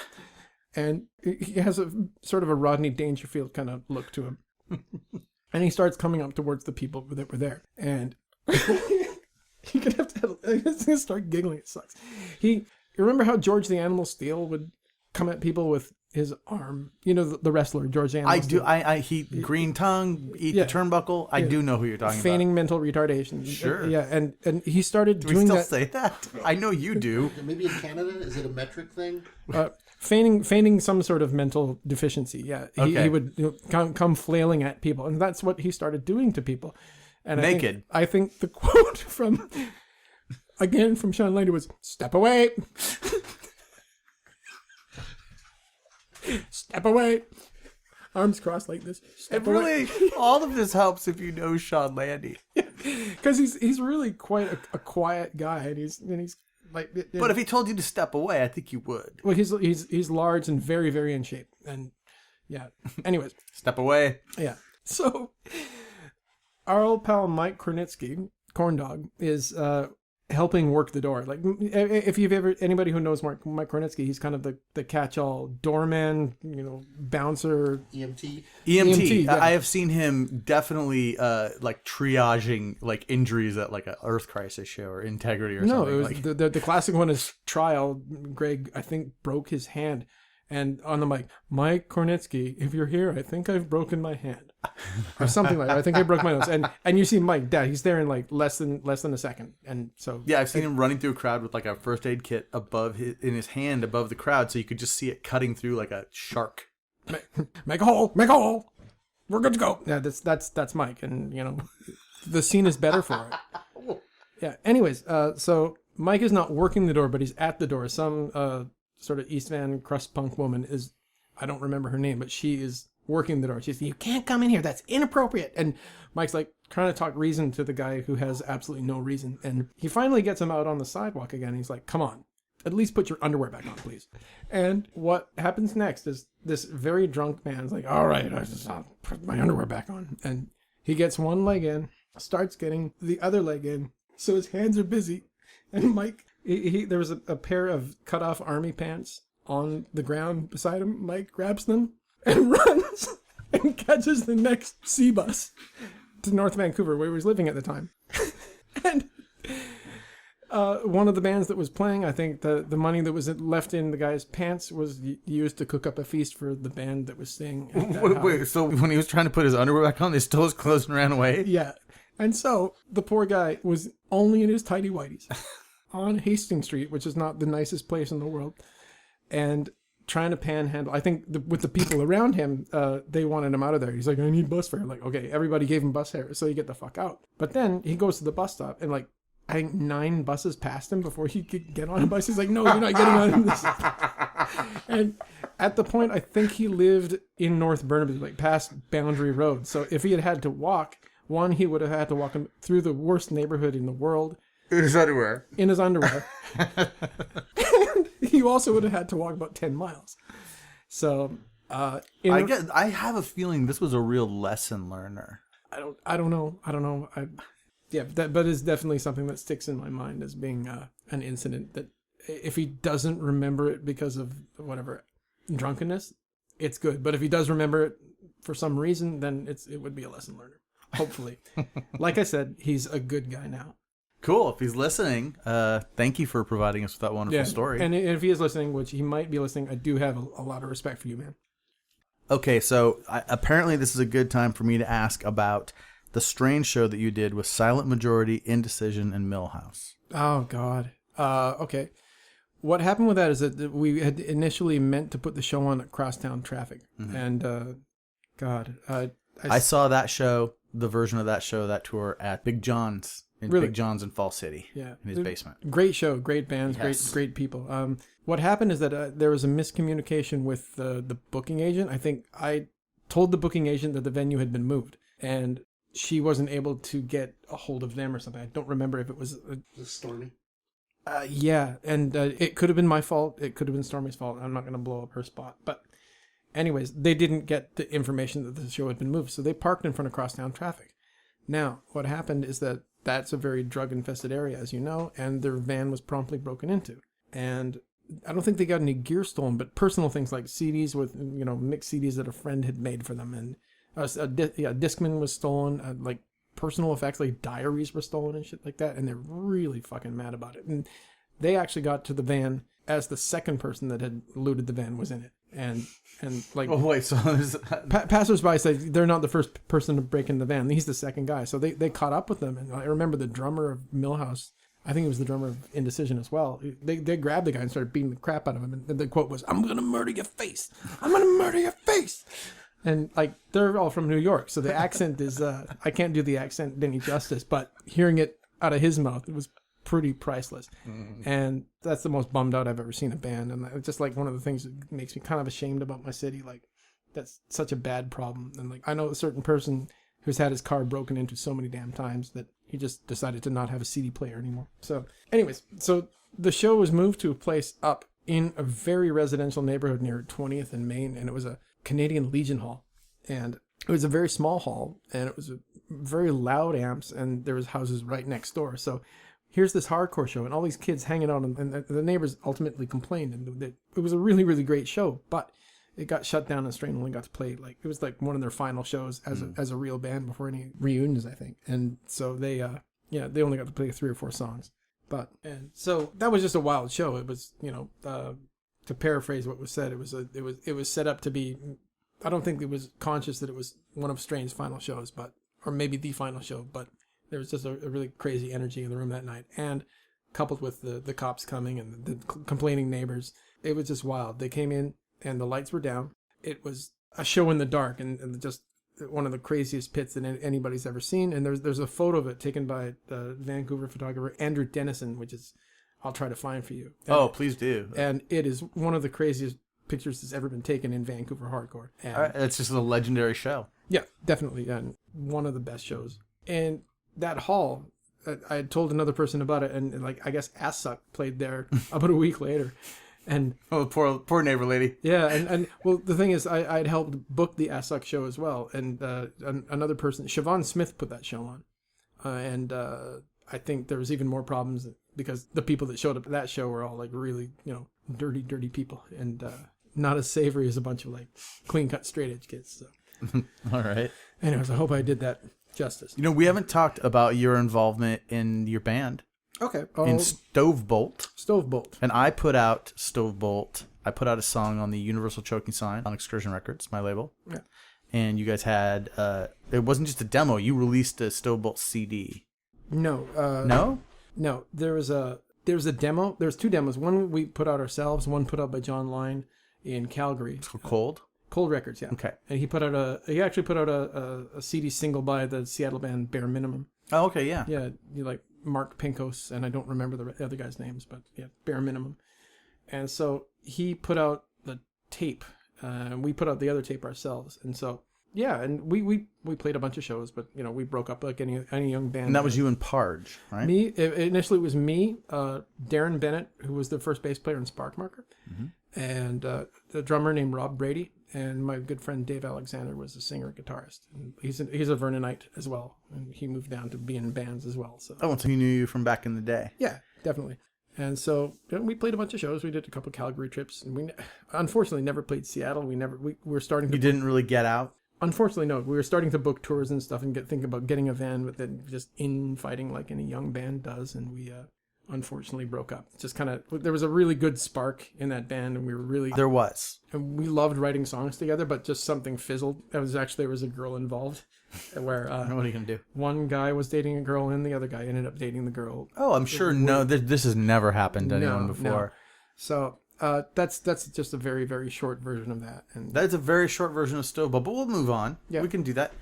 You are also featured in the end of my film, The Edge of Quarrel. Yes. You came down. You answered the call. I put out the call. I needed people for the big scene. A friend was talking to me about, just this last week on Facebook, about how we put together the final scene in Edge of Quarrel, the big rumble scene, how to get that many people there. Yeah. And I actually still can't believe that it did come together the way it did. And I just put out the call to everybody, and you were part of the Canadian contingency that came down.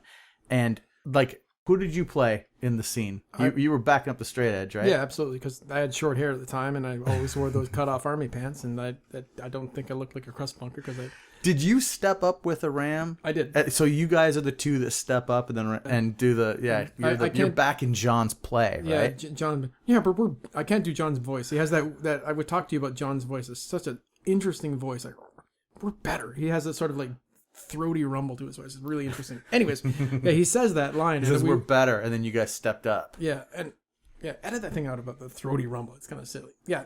No. Okay.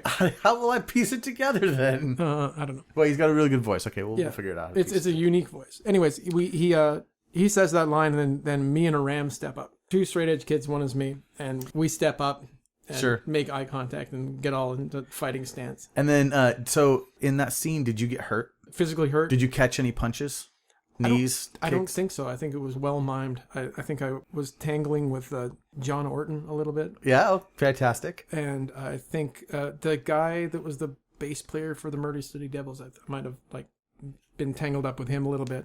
I'd have to watch it again. Nice. But yeah, there's a lot of fake fighting. It was fun. I got a bunch of my friends from 2 different towns, like the people that I grew up with. A lot of people came out and played the Rednecks or whoever. Yeah. And I threw everyone together and said, "Hey, fight for 6 hours." Yeah. And here's the amazing thing: it was 6 hours that we were there. And you were all awesome. Seemed like a lot quicker. Like one person complained. Yeah. And that person has been complaining ever since. Just an old grumpy neighbor.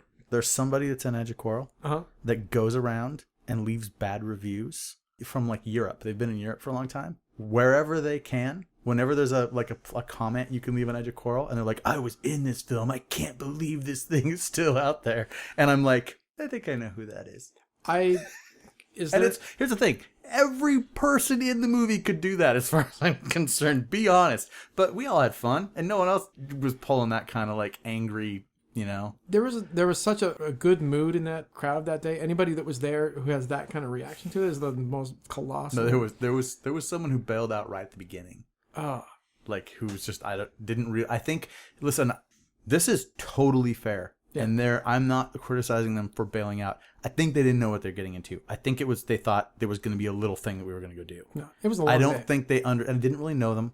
Yeah. They were just with friends, right? So very, very quickly, we're outside. It's in the sun. If you're not ready for this, it's not going to work for you. And so it worked out, right? It was fine. I didn't even hold any grudges or anything, but it's weird that there's this one person who just every once in a while pops up and that is a douche drinker. And they make a comment from inside. I'm in this movie and I hate it. Yeah.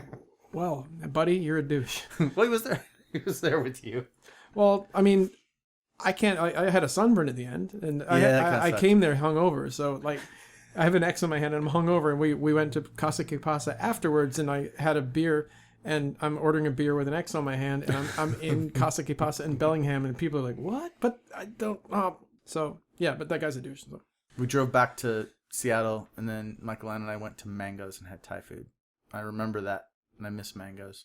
Okay, that's apropos of nothing. Yeah. But I just was in kind of a daze because that was like one of the hardest. Like it was a huge thing. It was I didn't know I was getting into. Yeah, it was way too much. I remember that day because it was the one chance that I would have had to be in the movie, and I was stuck doing inventory at Software Etc. Oh, you couldn't make it out, and I was so pissed. Yeah, there were a couple people. Like, I think I understood why you weren't there. There was one or two, like, surprises. There were, like, surprises someone showed up and a surprise that someone didn't. It was kind of one of those things, you know, like, oh, weird. But no one knew. I mean, even coming down, even when we were meeting at the reservoir in Seattle before going down, I think no one knew what I was planning. No one ever knew what I was, like, going to throw him into thing. Yeah. It was a fun day, definitely. It was too much, though. Once someone said, why didn't you make another movie?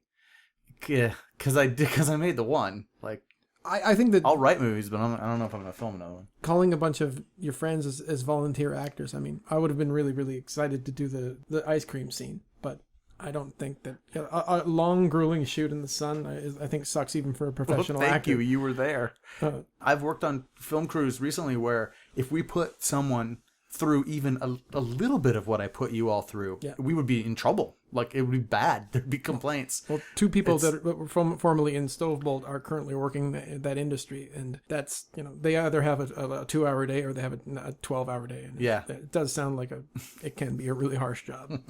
So, yeah, the Rob Brady, the former drummer, he's actually, he did a lot of the camera work for CBC, I think, for the Pyeongchang Olympics. So, yeah, his Instagram's full of pictures of Pyeongchang. It's really cool. Cool. So, yeah. All right, so we're going to slowly start bringing this in. Okay. And then at some point, you're around, Stoveboat goes in away, and like Bill said, like when we filmed the final bot show, you were there. Yeah, yeah. So, I mean, I'd still see you over the years and be involved in things. And that was what, like, it was like 2 or 3 years after we filmed Edge of Quarrel. Yeah. And then you leave. Yeah. Well, Where did you go? Well, I'd been putting on shows in Vancouver and getting really frustrated with it. Like, as a city, it can be really fickle and also rents. The whole gentrification thing in Vancouver is really starting to bum me out. And so I finished university and I just decided to move out. I was originally going to go to Japan and get on the JET program, which is the government-run English teaching program where they put teachers in schools. But instead, I moved to Seoul. And I originally moved to Andong, there's a song about me written by the great Josh Payton called Lower Your Standards. Wait, that's about you? The first line, this is a song about a man named O'Leary. Oh, that's right. Yeah, so... Okay, so we're talking about a record that's technically on my record label. Yes. This is Abraham Lincoln Killing Machine. Yes, sir. And so the song's called Lower Your Standards. Yeah. And why is it about you? I just... Because I was talking to Josh a lot on AOL Instant Messenger at the time. And he's like, how you doing? He's like, how was the dating scene like there? I think I'm like, oh, it's kind of hard. Like, I just knew in the giant city in Asia, and what do you do? Like, you go to a bar, and I don't know, it's difficult. He's like, you gotta lower your standards, man. And the lyrics came out, and like, yeah, my friends aren't here. Who cares? I'm in a foreign country. Josh answers, boom, boom, boom. Who cares? And so I think that formed the first verse, and it becomes one of the most kind of lewd songs that I've ever been involved with. Not a true story, but yeah. That's okay. It's a song about a man named O'Leary, but it's the stuff he said to O'Leary. Pretty much, yeah. Okay. Well, I did say some of it too. I mean, we riffed off each other, but yeah, he's a genius, that guy. I think he is. Yeah. Worked for Apple. Yep. Yeah. Yeah. He's done really well for himself. I'm proud of him. And Matsuoka just uploaded, I believe, the Hurlfest, or like a higher res version of Hurlfest. Oh, dear God. Oh, God. Although he's only ever done Hurlfest Part 1. By the way, that's a eating competition involving Josh and Bill. And it's not an eating competition. Who else is in it? Was eaten in that. Pacey and things were inflicted in that. Yeah. I'll try to see if I can link it, but basically this was a situation with Josh, like you were talking about, where they just emptied everything out of Bill's fridge, including spoiled items, and then they each had to take a bite. Was that right? A bite or a drink? Shot.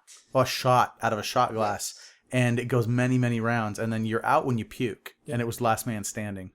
These are the things and that... Josh was going shot for shot, if you remember right. Oh, he Josh came in with... supplementing every single thing that we put in front of him with a pull from a bottle of Jack Daniels. Sometimes two, I think, if I remember correctly. And he had been pulling from that bottle of Jack Daniels before he even arrived. He also showed up with a horrible mustache. Oh, yeah. He really, I mean, that guy... He lived for his art. That was for the Ultramat show. Yeah. Matt Matsuoka from the Token Asian. And I'll link it. That was going to be really something that we would all be proud of or incredibly embarrassed of. But there was only one episode. And that's part of it. Yeah, it died a good death.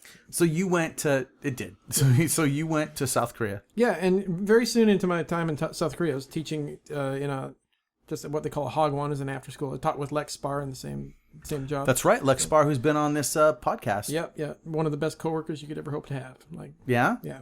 She's one of the best people I know. Constantly on. But constantly on. Yeah. Yeah, I love Lex. I think that's a consensus. Yeah, I don't think there's a single person out there that hates Lex. I think it's actually physically impossible. So that's a good trait to have, I guess. But anyways, I lived and worked there, and pretty soon I started like going on message boards where, is there any punk in this town? And so there's a club called Skunk Hell, and I got a message from Todd Jones, and he said, yeah, if you're in Korea, you should check out this guy Kisok Saw. He's from the band The Geeks. They're the straight edge band. And so I met him, and I met this guy named Victor Ha, who is the singer of Things We Say. Mm-hmm.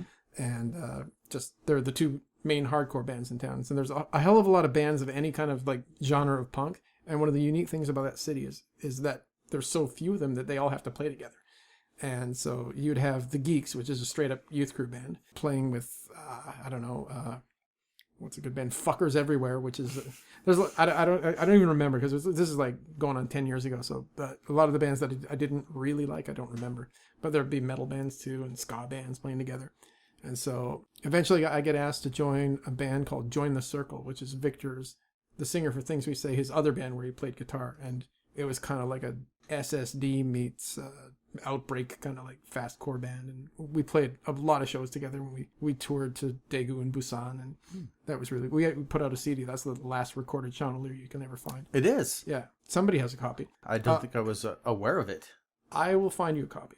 And so then I was asked to play second guitar for Things We Say, just because I had decided to leave Korea. And I had about 6 months left in my contract. So they said, yeah, come on, play with us for a while. So fantastic. we played a bunch of shows. They were really fun bands to be in. And some of the best people, like my best friends in Korea. Never heard a bad thing. Saw the Geeks in Seattle. Yep. And Lex, talked a lot about them, told me, and just in our conversations outside of that, told me a lot of stories about stuff while she was there with them. Yep. And how just impressed she was with the whole thing. Yeah. And then you went to Japan. Yeah, I came back for about 3 months, and then I got a job in a city called Kashima, which is like maybe equidistant, like Vancouver, Seattle from Tokyo, and that's right on the beach. And I got posted in an elementary school, and that was our area is designated a special English education area, where they're just trying all these kind of pilot projects to see how they can boost English education in the country.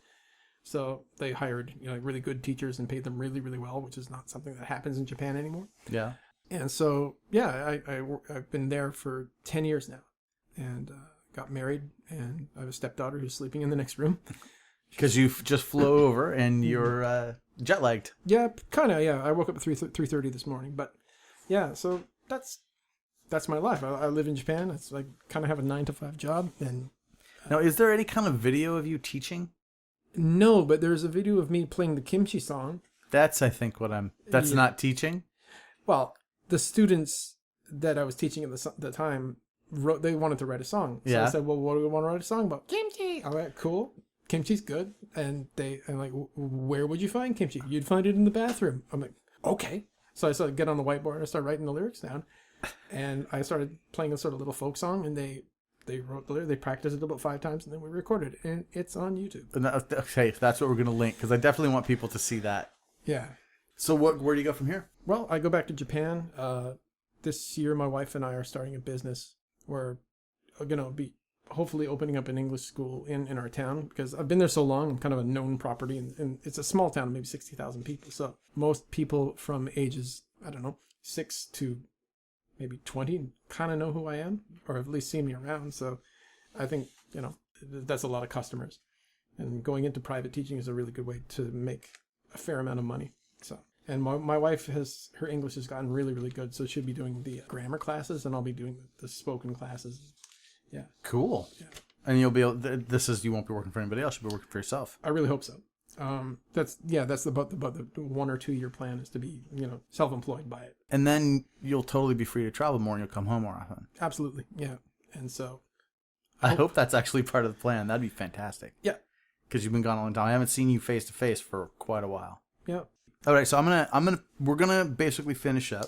Okay. So before we ask our final question, which was provided by our intern, you said you had one good fight story that you hadn't told. I love fight stories. So hit me with it. Okay. I'm going to tell you one fight story that happened in Japan. In Japan? Yeah, which is that's a country you do not fight in, because also, you've been in Japan as an adult, like a grown man. Yeah. Okay. Yeah, I'm 46 years old. Okay, so let's hear this, at best, 36-year-old fight story. Fight story as a 36-year-old man. This was 3 years ago. 43-year-old man fight story. Yeah. Okay, so I go to Tokyo for certain things. No, I was actually in Tokyo with you, Bill Baker. This was on the bus. Oh, we haven't talked about this at all. Bill's been sitting here the whole time. I think I know this story. Yeah. So Bill goes to Japan every once in a while. Yeah. And Bill has actually been able to see Sean over there. Yeah, he's probably the person from back home that's seen me the most, actually. So, and Jeff Robinson as well. So I go to meet Bill, and we go on a photo walk. We have cameras, and we just take photos of stuff. Street photography is a really big thing over there. So. You got anything to chime in with this, Bill? He probably just agrees with me. He's shaking his head no, even though he's sitting here. Yeah. Yeah. It was a lot of walking. If it was the day that I remember, it was the second visit, right? Yeah, because I wasn't with Mike. Right, you didn't have Mike with you. Yeah, so Mike was at home, and let me think. So, you know, you can drink on the street in Japan. You can walk around with a beer. So me and Bill are enjoying ourselves and taking photos. And then we went for barbecue with Brian Van Cleek, and it was time to go. And so I got on the bus, and, you know, I'm a little bit intoxicated. I can handle myself. I don't like being around in public and being that big pink dude. So I get on the bus back. It's about a 2-hour bus ride back to my town. And this young guy, he's maybe 21 years old, he's sitting next to me and he's got his head in his hands. And he goes into the bathroom and I'm like, oh man, is he okay? Oh crap. He's visibly drunk. And he vomits all over my lap. Ugh. He comes back from the bathroom after, like, and he was obviously puking in the bathroom, and then he puked all over my lap. He puked all over the seat of it like a brand new bus. And I'm like, yo, telling him in Japanese, you got to clean this up, man. Come on, think about it. And he just didn't bother. He just, and I was really mad. So I took the tissues that I had with me, I cleaned myself up, and I was just fucking furious. And I followed him off the bus, and I asked him, like, why didn't you clean up? Why didn't you clean up? You look at my pants. And I slapped him across the face. Oh, jeez. And I think I slapped him another 3 or 4 times, like screaming "bakayaro" at him, which means you fucking stupid asshole. And then my coworker, who's a really straight-laced but a black belt in judo, comes up. He's like, "Hey man, what are you doing?" And I'm like, I'm fighting this guy in the street. Like, oh hey, how you doing, man? And like, basically I hit a guy 3 or 4 times. And you shouldn't do that because I definitely like cheerlead all the fighting as child stories that we tell on this podcast, but I'm gonna kind of like, what do you think about that, Sean? I'm probably never gonna do it again because That's good. Well, the thing is, assault in Japan doesn't work the same way it does in Canada. Like I could probably plead self-defense because the guy puked on me and didn't clean up. I think that wouldn't be legally binding, but I think a cop would look at the situation and not decide to prosecute. However, in Japan, if you hit somebody and they get injured, then the legal penalty is not so much that you go to jail. It means you have to pay for their medical bills. Right. And so you have a responsibility to that person. So if I'd actually injured that guy, they would have found me and done something about it. And I'm like, nah, not a good idea. So it's like the most Kansai thing you could have done to be that guy. I'm sorry, Kansai? Kansai is an area of South Japan, like Osaka being the main city of Kansai. And they're known for having they're different. Like Tokyo people are very cold and, you know, closed off. Osaka people are they're very much like Koreans. They're very open. They yell a lot. They drive like crazy people and they fight. Yeah. So there's actually dangerous neighborhoods in Osaka that you shouldn't go into. All right. When you watch like Yakuza films and you hear the people that are like really guttural and like have the hard rolling R's and stuff like that. That's that Kansai dialect. I just imagine the thing you learn. Full like punch perm Yakuza on this guy. Yeah. So yeah. And also there's another thing in our town that there is a fair amount of control and order that is done by the local Yakuza. So if that guy had any sort of connection, that would be a very, very bad thing for me. Bad thing for you. So I do my best to rein in my temper these days.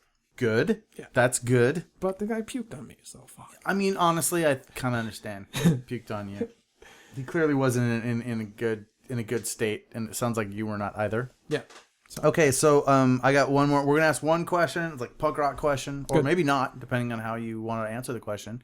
And then we're gonna call it a day. Good. And I'm gonna take this home and edit it and be thrilled. Drive back to Seattle from Vancouver. Right. So this is a question that was provided by our intern. And this one might be difficult. You got to really think about it. All right. Tell me one punk record, so it is about punk, that you wished you played on, and one that you wish you could erase from history. Number 1, Dag Nasty, Can I Say? It's a good answer, man. Yeah, I mean, that's a record that I would walk around playing it from start to finish in my underwear. Dave Smalley, I probably have 150,000 times. You said would, but you've meant to say I have. Yeah, well, okay. I mean, if there was a guitar here and, you know, there weren't people here, I might do that. Or you'd strip down and play? Possibly. Dave Smalley or Sean Brown, though? I don't like Sean Brown. Well, Can I Say that it's the... Right, but I mean... The recorded version is, the as released, right? Yeah, that's a pivotal record in me as a like a songwriter and a guitar player. Brian Baker's my favorite guitar player. Okay. The one I would erase from history. Dear God. I don't think that way. I think that everything in punk rock and hardcore is I'm a history buff. I think that the bad you'd keep. if it's part of the historical record, even things that sound like shit, it's an indication of the time, right? Like, so for example, what's an example? Like a Biohazard record. I hate the way they sound, but like there's something very, very important about the way Biohazard sounds and what the lyrical content, and I don't know, like something that was on Gravity Records also sounds like shit, but it's important for that time. So like this is essentially a history podcast, man. Like, so you don't want to erase something from history. It just completely goes against the... So would your argument then be that if you erase things that are bad, you then lose context? Absolutely. For the good? Yeah. For a reason. I mean, it's kind of a weird question. I just pointed out today that the new straight edge book by Tony Rettman, page 295, verifies everything I ever said about Earth Crisis. Destroy the machines in my underwear, and I probably have. Fair enough. Well, okay, man, I don't know how that last section that we just went through is actually going to edit up. If there's an abrupt cut and you missed the punchline, that's just what you get for not being here. Like, there's a live version, and then there's the recorded version, and you all get the recorded version. Please don't let the basement tapes get out. No, well, I'll always have the originals. Jesus Christ. So, brother, man, thank you so much for coming and doing this. Oh, we hit the mic, but that's all right. Yep. Yeah, we talked. I told you a couple of years ago I was going to get you on this podcast if there had to be a way. And I'm glad I didn't have to fly to Japan to do it. Well, you're always welcome. Well, it could happen at some point. I could see it happening, but I didn't think I was going to be able to, drag this equipment over there. I could always buy my own. Oh, are you going to start a podcast? I've talked about it with a buddy of mine, but Into it. Let's do it. Yeah. I'll post you up on the Nobody's Knows Network. Rock and roll. If you want. All right, bud. It's good to see you, man. Absolutely. I'll talk to you later. You too.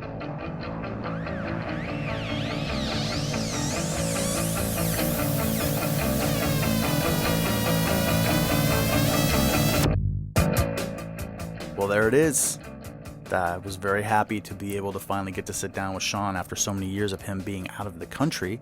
And that was a really good time. It was also great to have Bill there. So, corrections. We do have to do some corrections. We completely screwed up on the name of that Canadian TV show where they did trades on what it wasn't online because there was no online at the time. So basically kids could call in or people could call in and trade, records and CDs, and they didn't have CDs, records and 8-tracks and cassettes.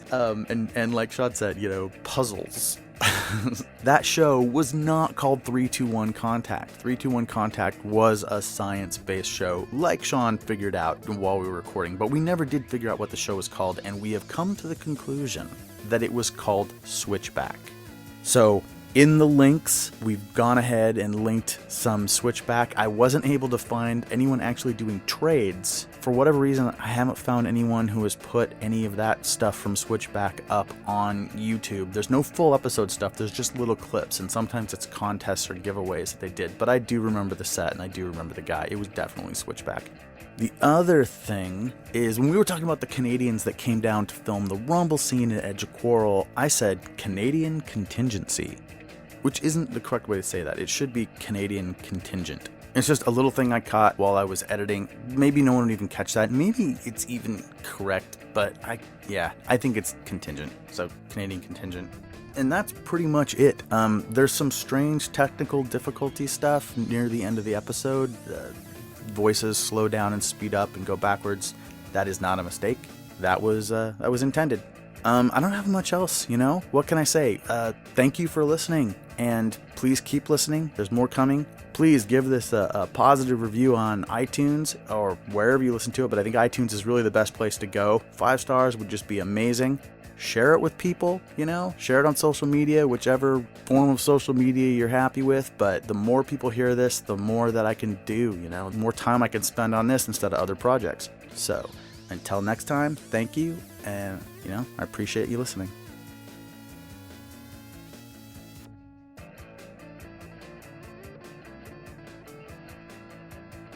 This podcast is a product of the Nobody's Knows Podcast Network. Executive producers, David R. Larson and K. Drake Streetman. Music for this episode provided by Polymorph from the album Artifacts, Demos and Debris.